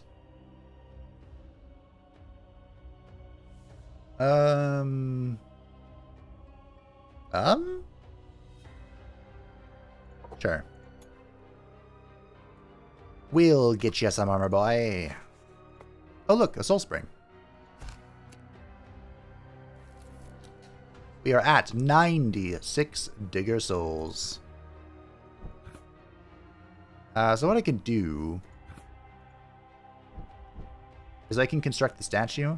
That's just a small drip of mana. Alright. So I need a bride and I need... Okay, get the shade out of here. More artifacts, and we'll make up a bride of Iorantis. The bride is an interesting character. She's quite the glass cannon. I usually use this skin. But I do think she would work well with the shade. Because she can do stress damage. Her ignition is really powerful. Usually I use her with a cheesy strat where you just spam this button. Her wrath ability, you find her the bone, so she pierces block and ward, and you just ignore everything. Kind of fun.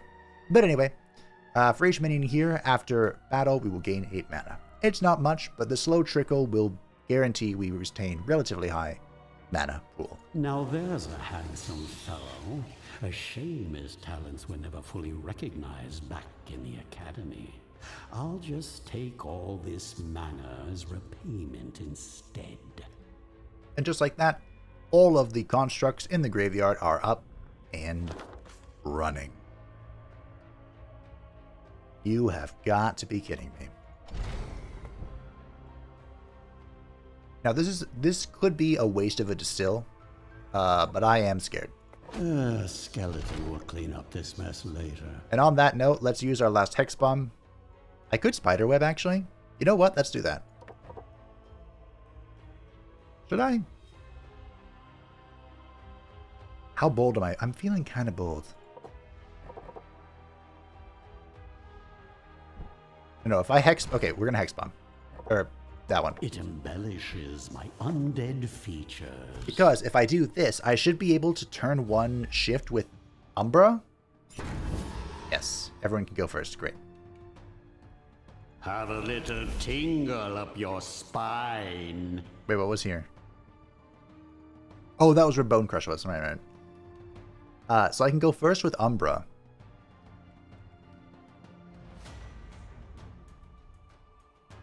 I could even... No.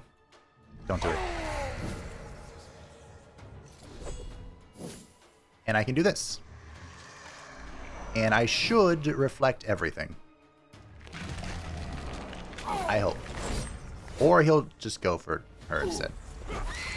Really?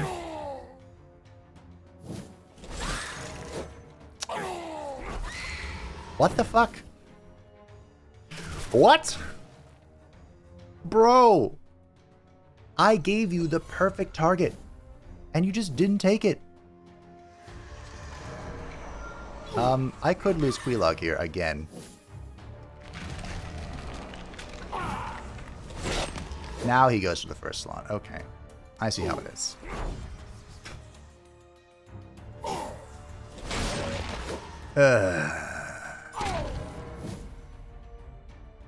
Alright. Well.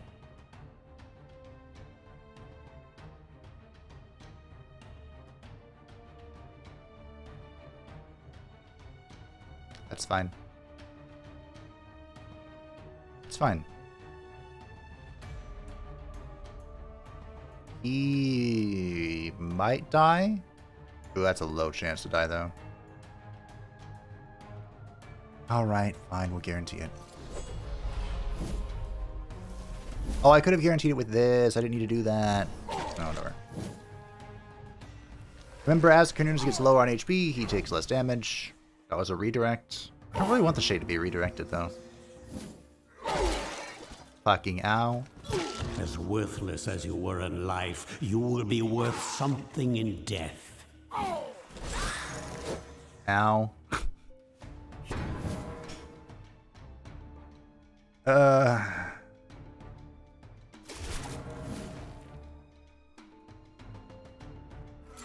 Do what we can.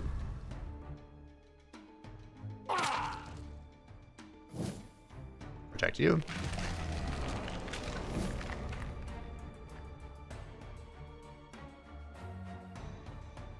Do I... You know what? I think I'm going to. I'm just going to believe that they'll attack the second position again. Would you look at that? What the fuck, game? One more for the stockpiles. Read you like a book, bitch. Well, at least it had a happy ending. That was horrifying. Another step towards my eternal kingdom. That could have gone so wrong. Whenever an enemy moves, they receive 8 physical damage and 8 stress damage. Ironically, this wouldn't be bad. And I don't know if this is blocked by armor, the physical damage part. But it's not, those are small numbers. And we're not about those rookie numbers, team. We're not. What am I saving my points for with Cocytus?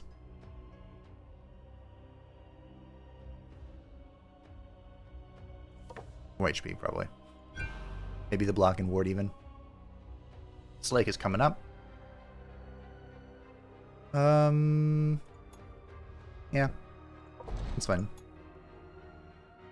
You are hoarding your points. We are going to get an item. I hope it's good. Oh. Oh, it's going to be that type of game. I see. Babe, don't do it. You do it every time. Okay, so we have the second brain. We've seen this. +3/+3, stacked 5 times. It's fine. It's okay. The Jester's Visage, we also have one of these. Significantly increase the chance to be attacked by an enemy. I do plan on using this. I think it's a terrible idea, but it's a funny idea. And we already have one. Which brings me to the Spider Mandibles. With every minion successful ability using, I still think that's the weirdest way to phrase that, enemy loses Vigor and Sanity. 4%, 1% for bosses, Vigor and Sanity for single target abilities, and 2%, 0.5% for bosses, Vigor and Sanity for AoE abilities. This might sound familiar. Toss it with the rest. Because it does the exact same thing as the Ashes of the Burning Witch. Which means, if I put this on a Fallen Dhampir and hit somebody with her 5 attacks, that is 20% of their Vigor and Sanity deleted. And just like that, the Fallen Dhampir becomes more powerful than the Reaper.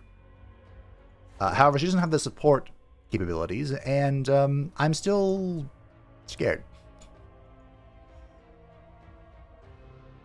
Maybe one day. We're making our way to the end. I want to hit double chests here. We can even hit the cultists. What cultist item do we want? This should be fine to go in here with. Was it to pay special attention to Cocytus' HP? I also just realized what we're up against. Tingle up your spine. Which will complicate matters a little bit. Everyone say hello to one of the worst enemies in the game. For which we don't actually have much of an answer. That is, of course, the Fire Thrower. Every turn, the Fire Thrower will enter his stance, gaining additional armor, and move forward in one position. Here's our best answer to this. And once he reaches the first position, by golly gee, he's gonna fuck you up. That hurt a lot. He will unleash hell, to put it even remotely kindly.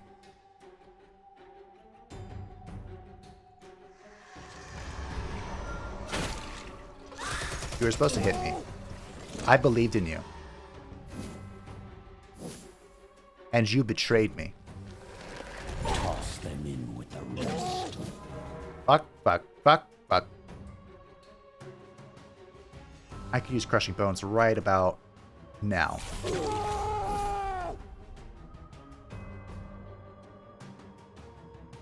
Or Fate. Fate would do as well. Come on, Sorrow. I believe in you. You did it. Sorrow was enough. Yes. Well done, Sorrow. Of course, Sorrow did stress damage, which would amplify the Reaper's Scythe. That was everything that happened there. You're all caught up. You're immune to both of those things. I think... I'll bait it, sure. I missed.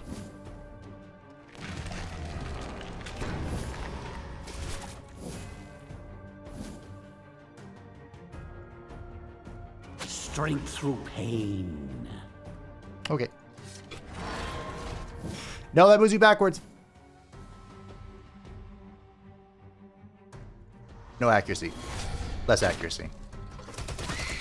Okay, that's fine. Okay. Strength through pain. I need you to be here.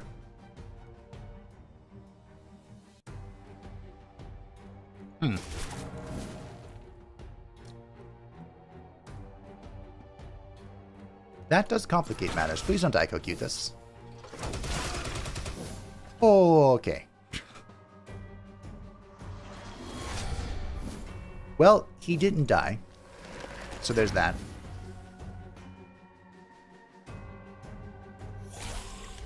There's not really any way I can make this better.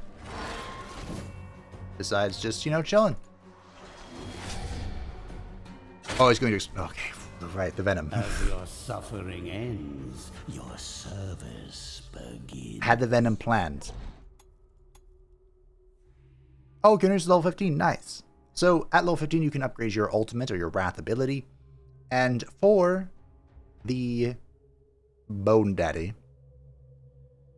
you can go one of two paths. You can go Suppressing Splinters, which doubles the cost of this spell from 25 health to 50 health, but it also doubles the chance to stun. So everything you connect with has a 50-50% chance to be stunned. I think I've done this once. I almost always go with Splinter Hell, because, I mean, this increases the damage, that's not important. It gives you 10 hit points. That's important. I think I'm going to do it again. My enemies are in for a nasty surprise. Speaking of 10 hit points, Quelaag has also obtained her ultimate ability, and we will be going with Poisoned Web. This will give her 10 hit points, very important, but it will also double any of her active spider venoms. So very easily, with the Spiky Cocoon in this, she can just max that out. That button. It's a good button. Alright, Cocutus. I need to heal you. I don't like doing this, but I probably have to do it twice. Unless... No. Yes? No. I've done it. I did it. It's done. Welcome everyone to the team, the Fallen Dhampir. Ankea. Now, Ankea, the Fallen Dhampir has been used in so many of my playthroughs, but the reason why there's such magical synergy right now is because entirely of the spider mandibles, which I did explain a little bit, so I don't go too depth into this, but basically, we press Pain Blasts, and then they take 20% of their vigor and sanity as damage. which then of course we can then use to claw away with Umbra. Now this gets better at level 15 when we can half the cost of the Wrath cost, but we should be able to generate Wrath, hopefully, with Umbra, so it should all just like play out semi-perfectly. Might be wondering, where did our dear Reaper go? Well, Cocytus is in the mortuary. I forgot this existed because I just don't use it. But this damage was so severe that it would take like 2, maybe even 3 distillations to heal it up. And I was like, you know what? We got the part. Let's use it. We also can... I forgot that goes to 100. 25, 50, 100, 200 for these stupid things. I guess we'll just build this then. Actually, we'll build this. Wrath is very important right now. Brick by brick. And I had the minion, so. Alrighty, well. This is detoured swiftly. This is very important now as well. So many things all of a sudden became very important. By the way, as for when you're doing this strategy, damage is not important. You need survivability in the form of block and ward, and accuracy. And a little bit of initiative as well. So, basically we're just going to be leveling her defenses. And she can get evasion going pretty well. So, that could be 37. Okay, 55 with the amulet. 95 with the shades thingamaboober. Alright. Here we go. Elite squad. Do I have an item to use? Do I want to use? Spell power, But Hex Bomb. You know what? Sure, they're fully elite. Now I will make mortals tremble before me. Well, even more than previously. Actually, I changed my mind. Let's use the Creepy Doll. Sort of combat, all enemies must pass a sanity check. And they will fail. I hope. That's the goal anyway. This has become a very long episode. Boom! What did we get? You are fast. Oh, you got that one. He is hopeless. Okay, so the warrior is hopeless, which reduces luck and all damage dealt. He loses all block and ward, and he loses all armor resistance. That blows for the warrior, but it's good for me. The berserker got berserk. Shocker. The geomancer got berserk as well. And the marksman got cowardice. Before the beginning of their turn, deal stress damage to all allies. Seems good. Alrighty, who do we want to fuck up today? Have a little tingle up your spine. Trick question. All of them. I also shouldn't have used my Wrath, but the Fallen Dhampir is one of the few units that has a trap. So, I can just put this here. And the Geomancer was supposed to move backward. Oh, there he goes. And now he can't move! Isn't that great? So I'm pretty sure he can't move. He's not rooted or anything. Wait, do I have to take the other upgrade for that? I just took the evasion upgrade. It's fine. Okay, so the Fallen Dhampir is incredibly frail. Once her block and ward is gone, she has no other defensive mechanism at all. So, yeah.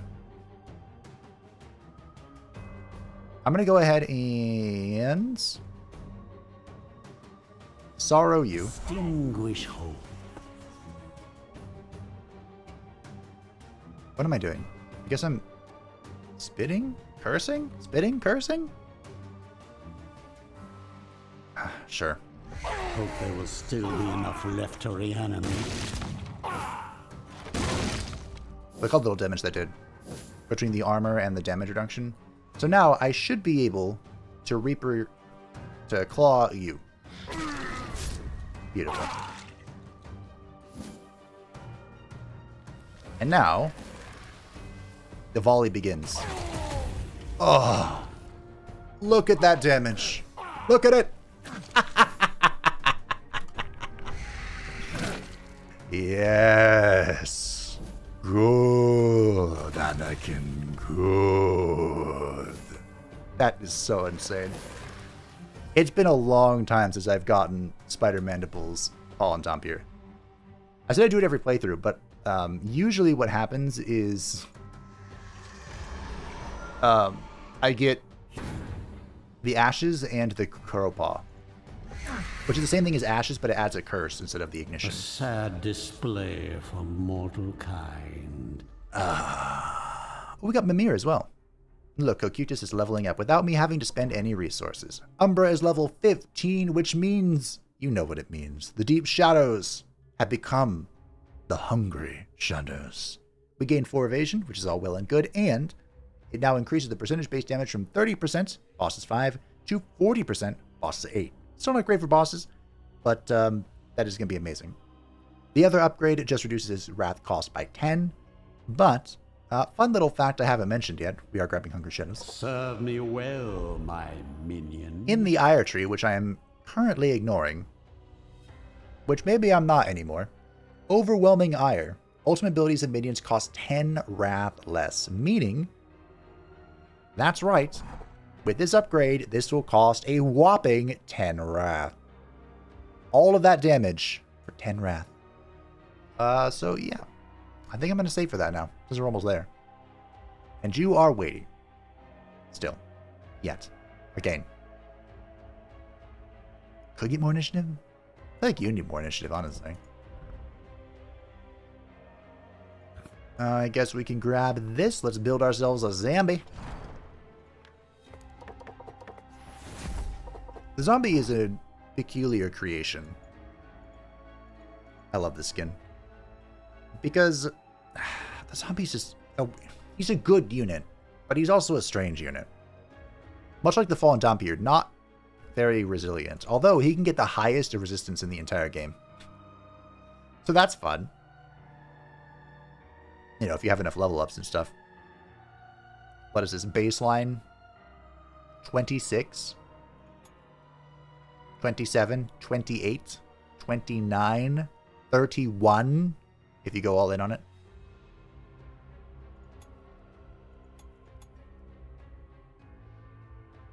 Yeah, pretty good. Pretty good. Anyway, he's being sacrificed. I did think about using the zombie in this playthrough, and I still might. We might see the ever so elusive... the ever elusive Dread Zombie. We might see it. I'm thinking about it.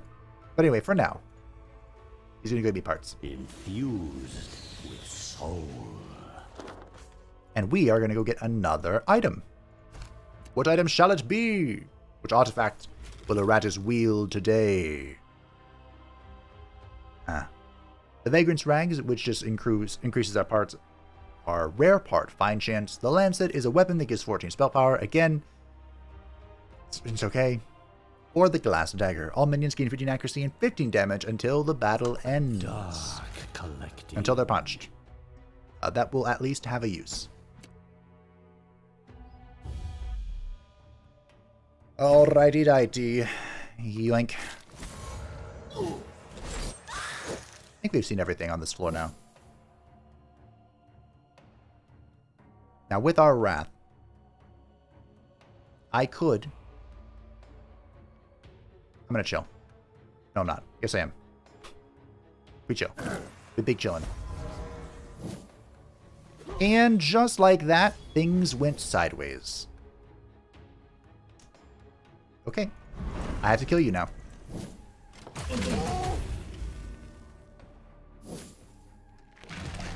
So what happened was I pulled the traitor, right? And I brought him to first position because I didn't want him to do his stuff. But apparently he just swapped positions with the fourth position, which was, of course, the heavy fire thrower, which is, of course, really not good for me. You dead to this? You're dead to that. Ah. Damn, that's good. Alright, let's do this then. You're just gonna be that good. You were supposed to hit me. No. Hit me. Come here. Hit me. Oh, I missed. Huh.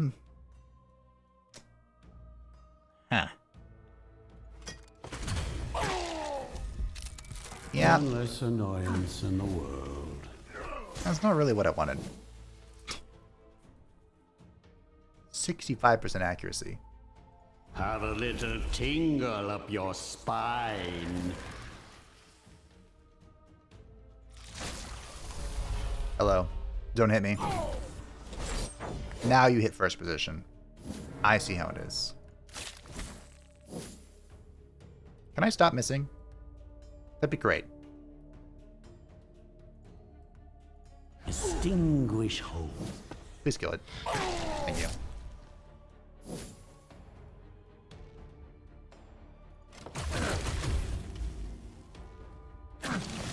There we go. We resolved the issue. All is well in the world. Owie. I'll seal it.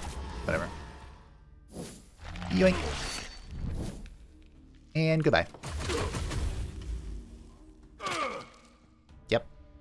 Feeling good. If this keeps up, I'll be done purging the world ahead of schedule. I also realized when I was in here that I didn't build the arena. And typically, I don't. And I have a huge rant about why I don't. But More bones for the dogs of war. I might as well, right?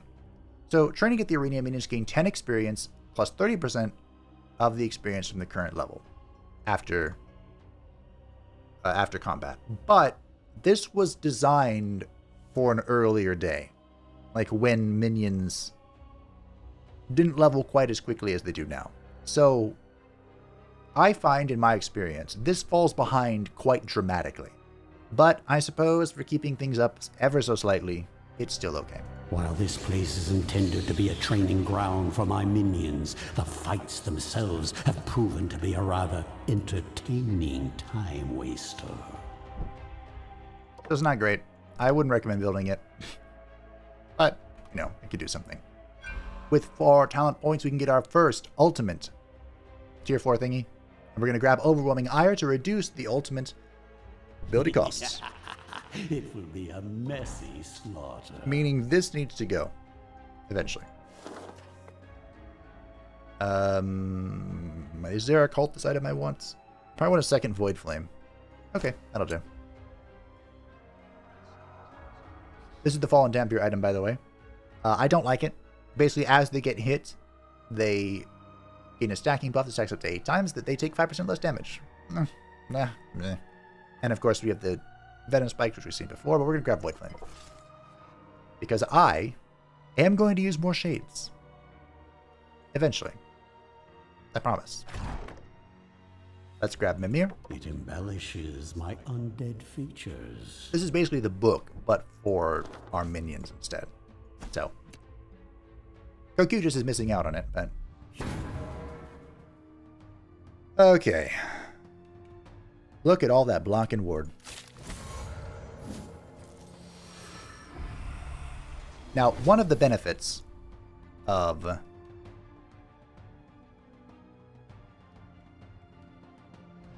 Do I do it? I think I do. One of the benefits of using the Fallen Dampier in the way that we are is the Fallen Dampier can be utilized as a ward remover. Savor these last few heartbeats. So, there's that. So when did you heal yourself?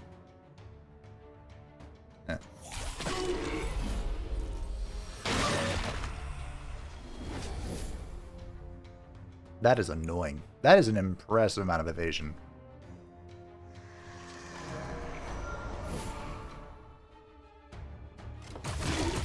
Yep. I tried to hit the traitor. Why do I feel like this is transitioned? This is no longer a Shade build. This is a Fallen Dampier build. The Shade's just along for the ride. Whoop.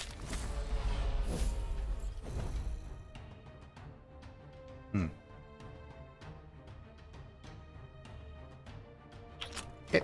Perish. I think I missed. Which is mildly irritating.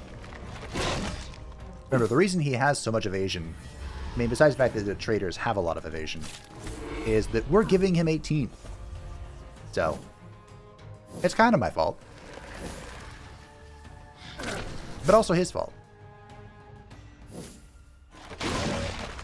And it should be noted that the Void Claws don't miss. So, Strength through pain. if you ever want an ability that is guaranteed to connect, this is one of them. And it's connecting pretty well right now, I would say.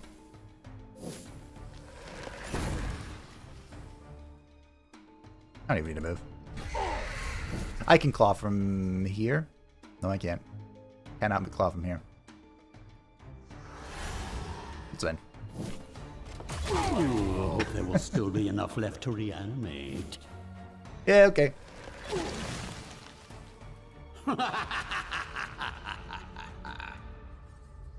We have evolved beyond. And now we've evolved even further because Magic Blast, or Pain Blast, no longer costs 30 with our ultimate thing. It now costs 10. Which is amazing. This other one, by the way, is a physical attack, but the reason I keep using the magical one is because it hits 5 times and the physical one hits 3 times. Also worth noting, they strip all resistance, or all armor, which can be exceptionally helpful. Evasion. Hello, Umbra. You're halfway to your final evasion stack. And I'm interested in waiting for that. Which is going to be exceptionally boring. It is what it is. Ooh. We saw the Stace Hand earlier. The Nails of Pain. Increases crit damage dealt by 20%. Reduces crit damage received by 20%. This is like an endgame item. There is a better version of it. But the reason is because there's a magic spell to guarantee crits. So as you are getting into the higher part of the game, crits become very important. Amazing what they just leave lying around. We can't even crit with the Shade, by the way. His claws. Will we? Anyone's guess. Can we? Absolutely. Alright, well. That is an elite heavy fire thrower. Alright, all our consumables are not helpful. So what's the difference between the elite heavy fire thrower and the not elite one? Glad you asked. The elite one moves twice. That's the difference. And, yeah.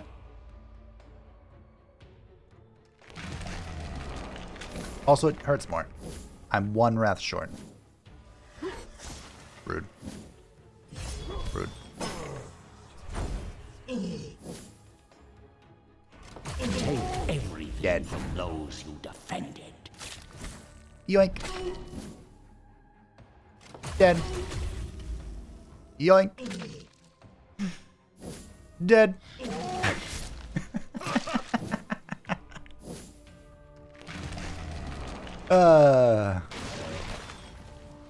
The Dompier always brings me such joy.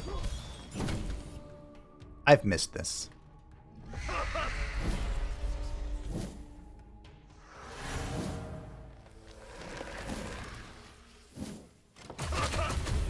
Absolute slaughterfest.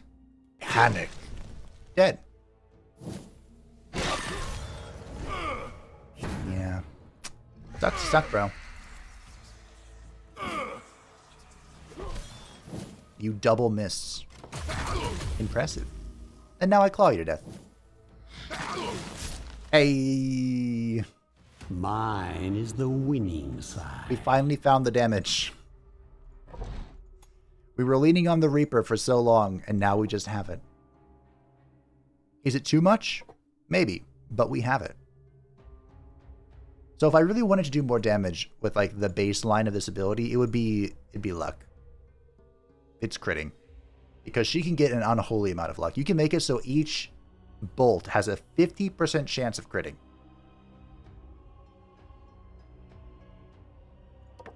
It's good. Kind of talked myself through it there. We're full mana. I think I'll take the artifact and the experience. So we'll just top off our health. And of course, there's 2 combats here.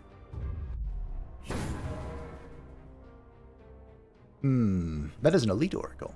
Wow.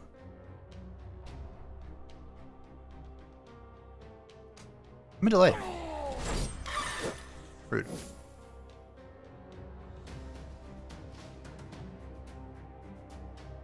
Get the trap down. Sure, why not? Make them suffer. Good job, bro. You did great. I'm proud of you.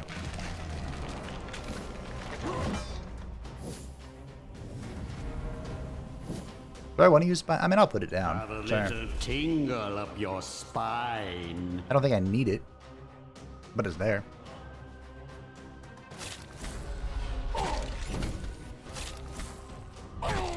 Everyone share the love. I put that trap down with care. You dead?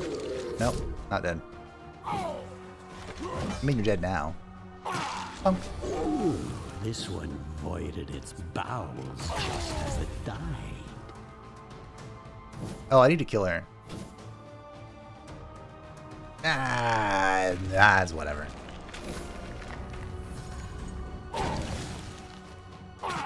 It's so nice being immune to debuffs. Strength through pain.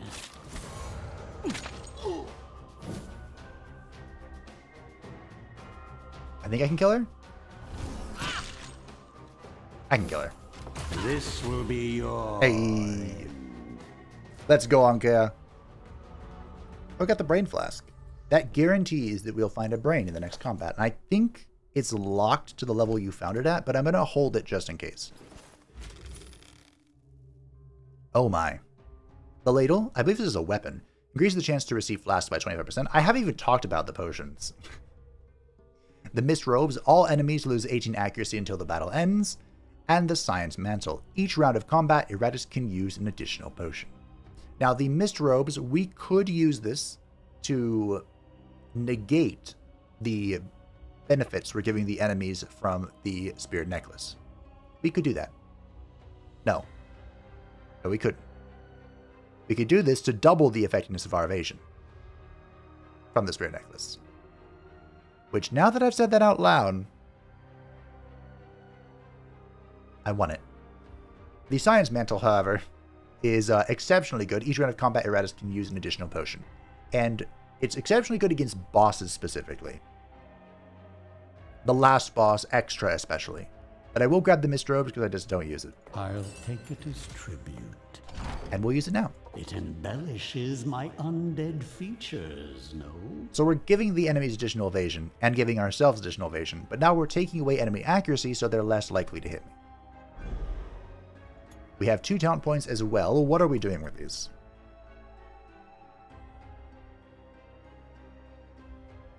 With the sheer volume of wrath we're generating, these might not be awful.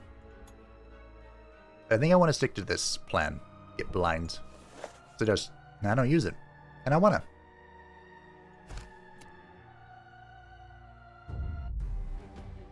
There's so much block and ward in this bloody room. Wow, the elite musketeer is down to 137 accuracy. You'll have to see it. It's me. But you have all the fucking ward in the world. Bye. Ah, your frail bodies fail you. That brings me so much joy. Rude. I like I'm ignoring this guy. When not too long ago, he was crumping me. It's me. Thanks for moving people into my stuff. It's very helpful, actually. Now what do I do? Sure. Why not? Think.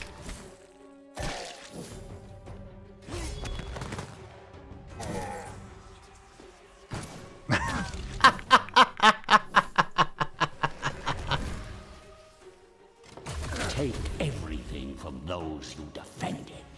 That might be the first time I have ever seen someone miss a bone golem.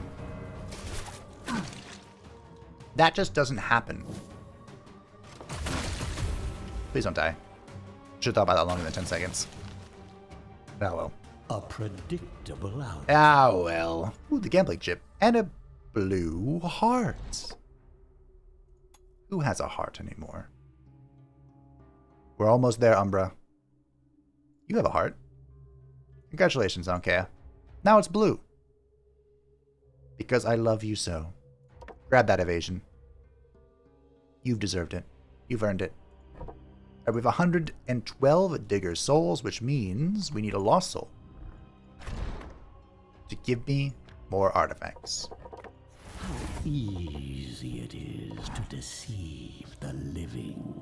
The Lost Soul is the only quote-unquote healer in our roster. As you can see, we have plenty of methods of healing ourselves. But she's the only one with a dedicated heal. The only downside is that she will then attack the person she healed next turn. You can, of course, negate that with Ward, or Resistance, or Ward, which she's the only other unit besides the Bone Golem who bestows Block and Ward. Instead of consuming her HP like the Bone Golem does, however, she will give a debuff that makes it so the person she gave it to deals less damage. 20% by default, 10% if you upgrade it. She can also consume that debuff with her ult. She's a weird character, but she's quite a useful support. Not there. You're here. Built on a foundation of bone. 200. 200 to wrap that one up. Right, you're waiting. Alrighty. We need 3 for Slake with Darkness, and we can actually get that right now. Boom. Should I, though? I'm just trying to think. Is there something that would help me out more right this immediate moment? And durable materials, I think, would do that. The formulae reveal their secrets. This gives all minions permanently plus 8 vigor, which is all well and good, especially when you heal based on your amount of vigor. We are also going to full heal Quelaag, just in case. I don't want Mario and Luigi doing anything stupid to me. Haven't seen their new movie. They might not like that. It's no goal, but it will do. And do we have any consumable? We'll save the gambling chip. I guess we'll throw a Hex Bomb at them. But also Necromantic Flask. That wouldn't be bad. Would it even help me? You know what? We'll do it. I'll find another one, probably. So here we go. The DLC boss, Mario and Luigi. The Mech Bros is what they're really called. When you are a dwarf in a steam machine, you can fight the Necromantic Whirlwind. Though that doesn't mean you will win. With lessons learned from the previous contraption, a new blueprint was penned for a more compact and mobile version of the War Machine. With an even greater amount of firepower and defense against undead trickery. Sure, it's a bit of a death trap, with a pair of drunkards coerced into piloting it, but safety is a rather distant concern to the Alchemist Guild at this point. True. They're on the verge of collapse. Say hello to Mario and Luigi. This is the DLC boss. They are big boys. They do not escape. They cannot be moved. They take up 2 positions, and they act 3 times in a single turn. However, they share vigor and sanity. The Mark II machine has 35 armor, and the Mark III machine has 35 resistance. So, ideally, I should have made some potions. Ideally, you use that information to attack the unit you're using, and inherit the most. Tingle up your spine. But of course, we have plenty of our own tricks up our sleeve. What's 8% of 1,355? Sufficient. I didn't see it. Ah, well.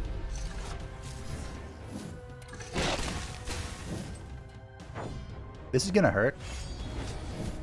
Oh. Huh.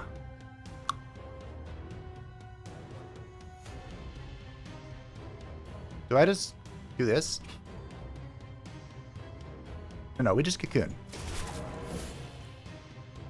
And because they're both in the same spot at the same time, you know? You just keep doing that. There you go. And bibbity bobbity, get off my property. I should have done that to him, actually. Get rid of his resistance. Oh no. Oh no.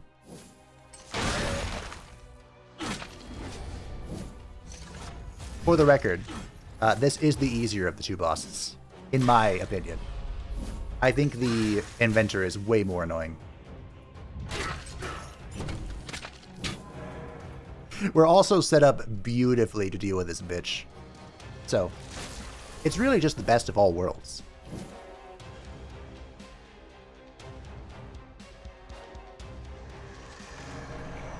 Gotta put down the trap again.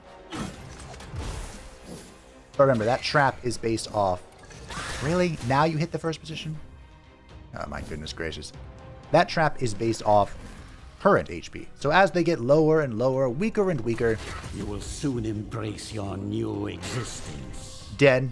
The Shade's trap will do less damage. Easy game, easy life. Ooh, we got the Science Mantle.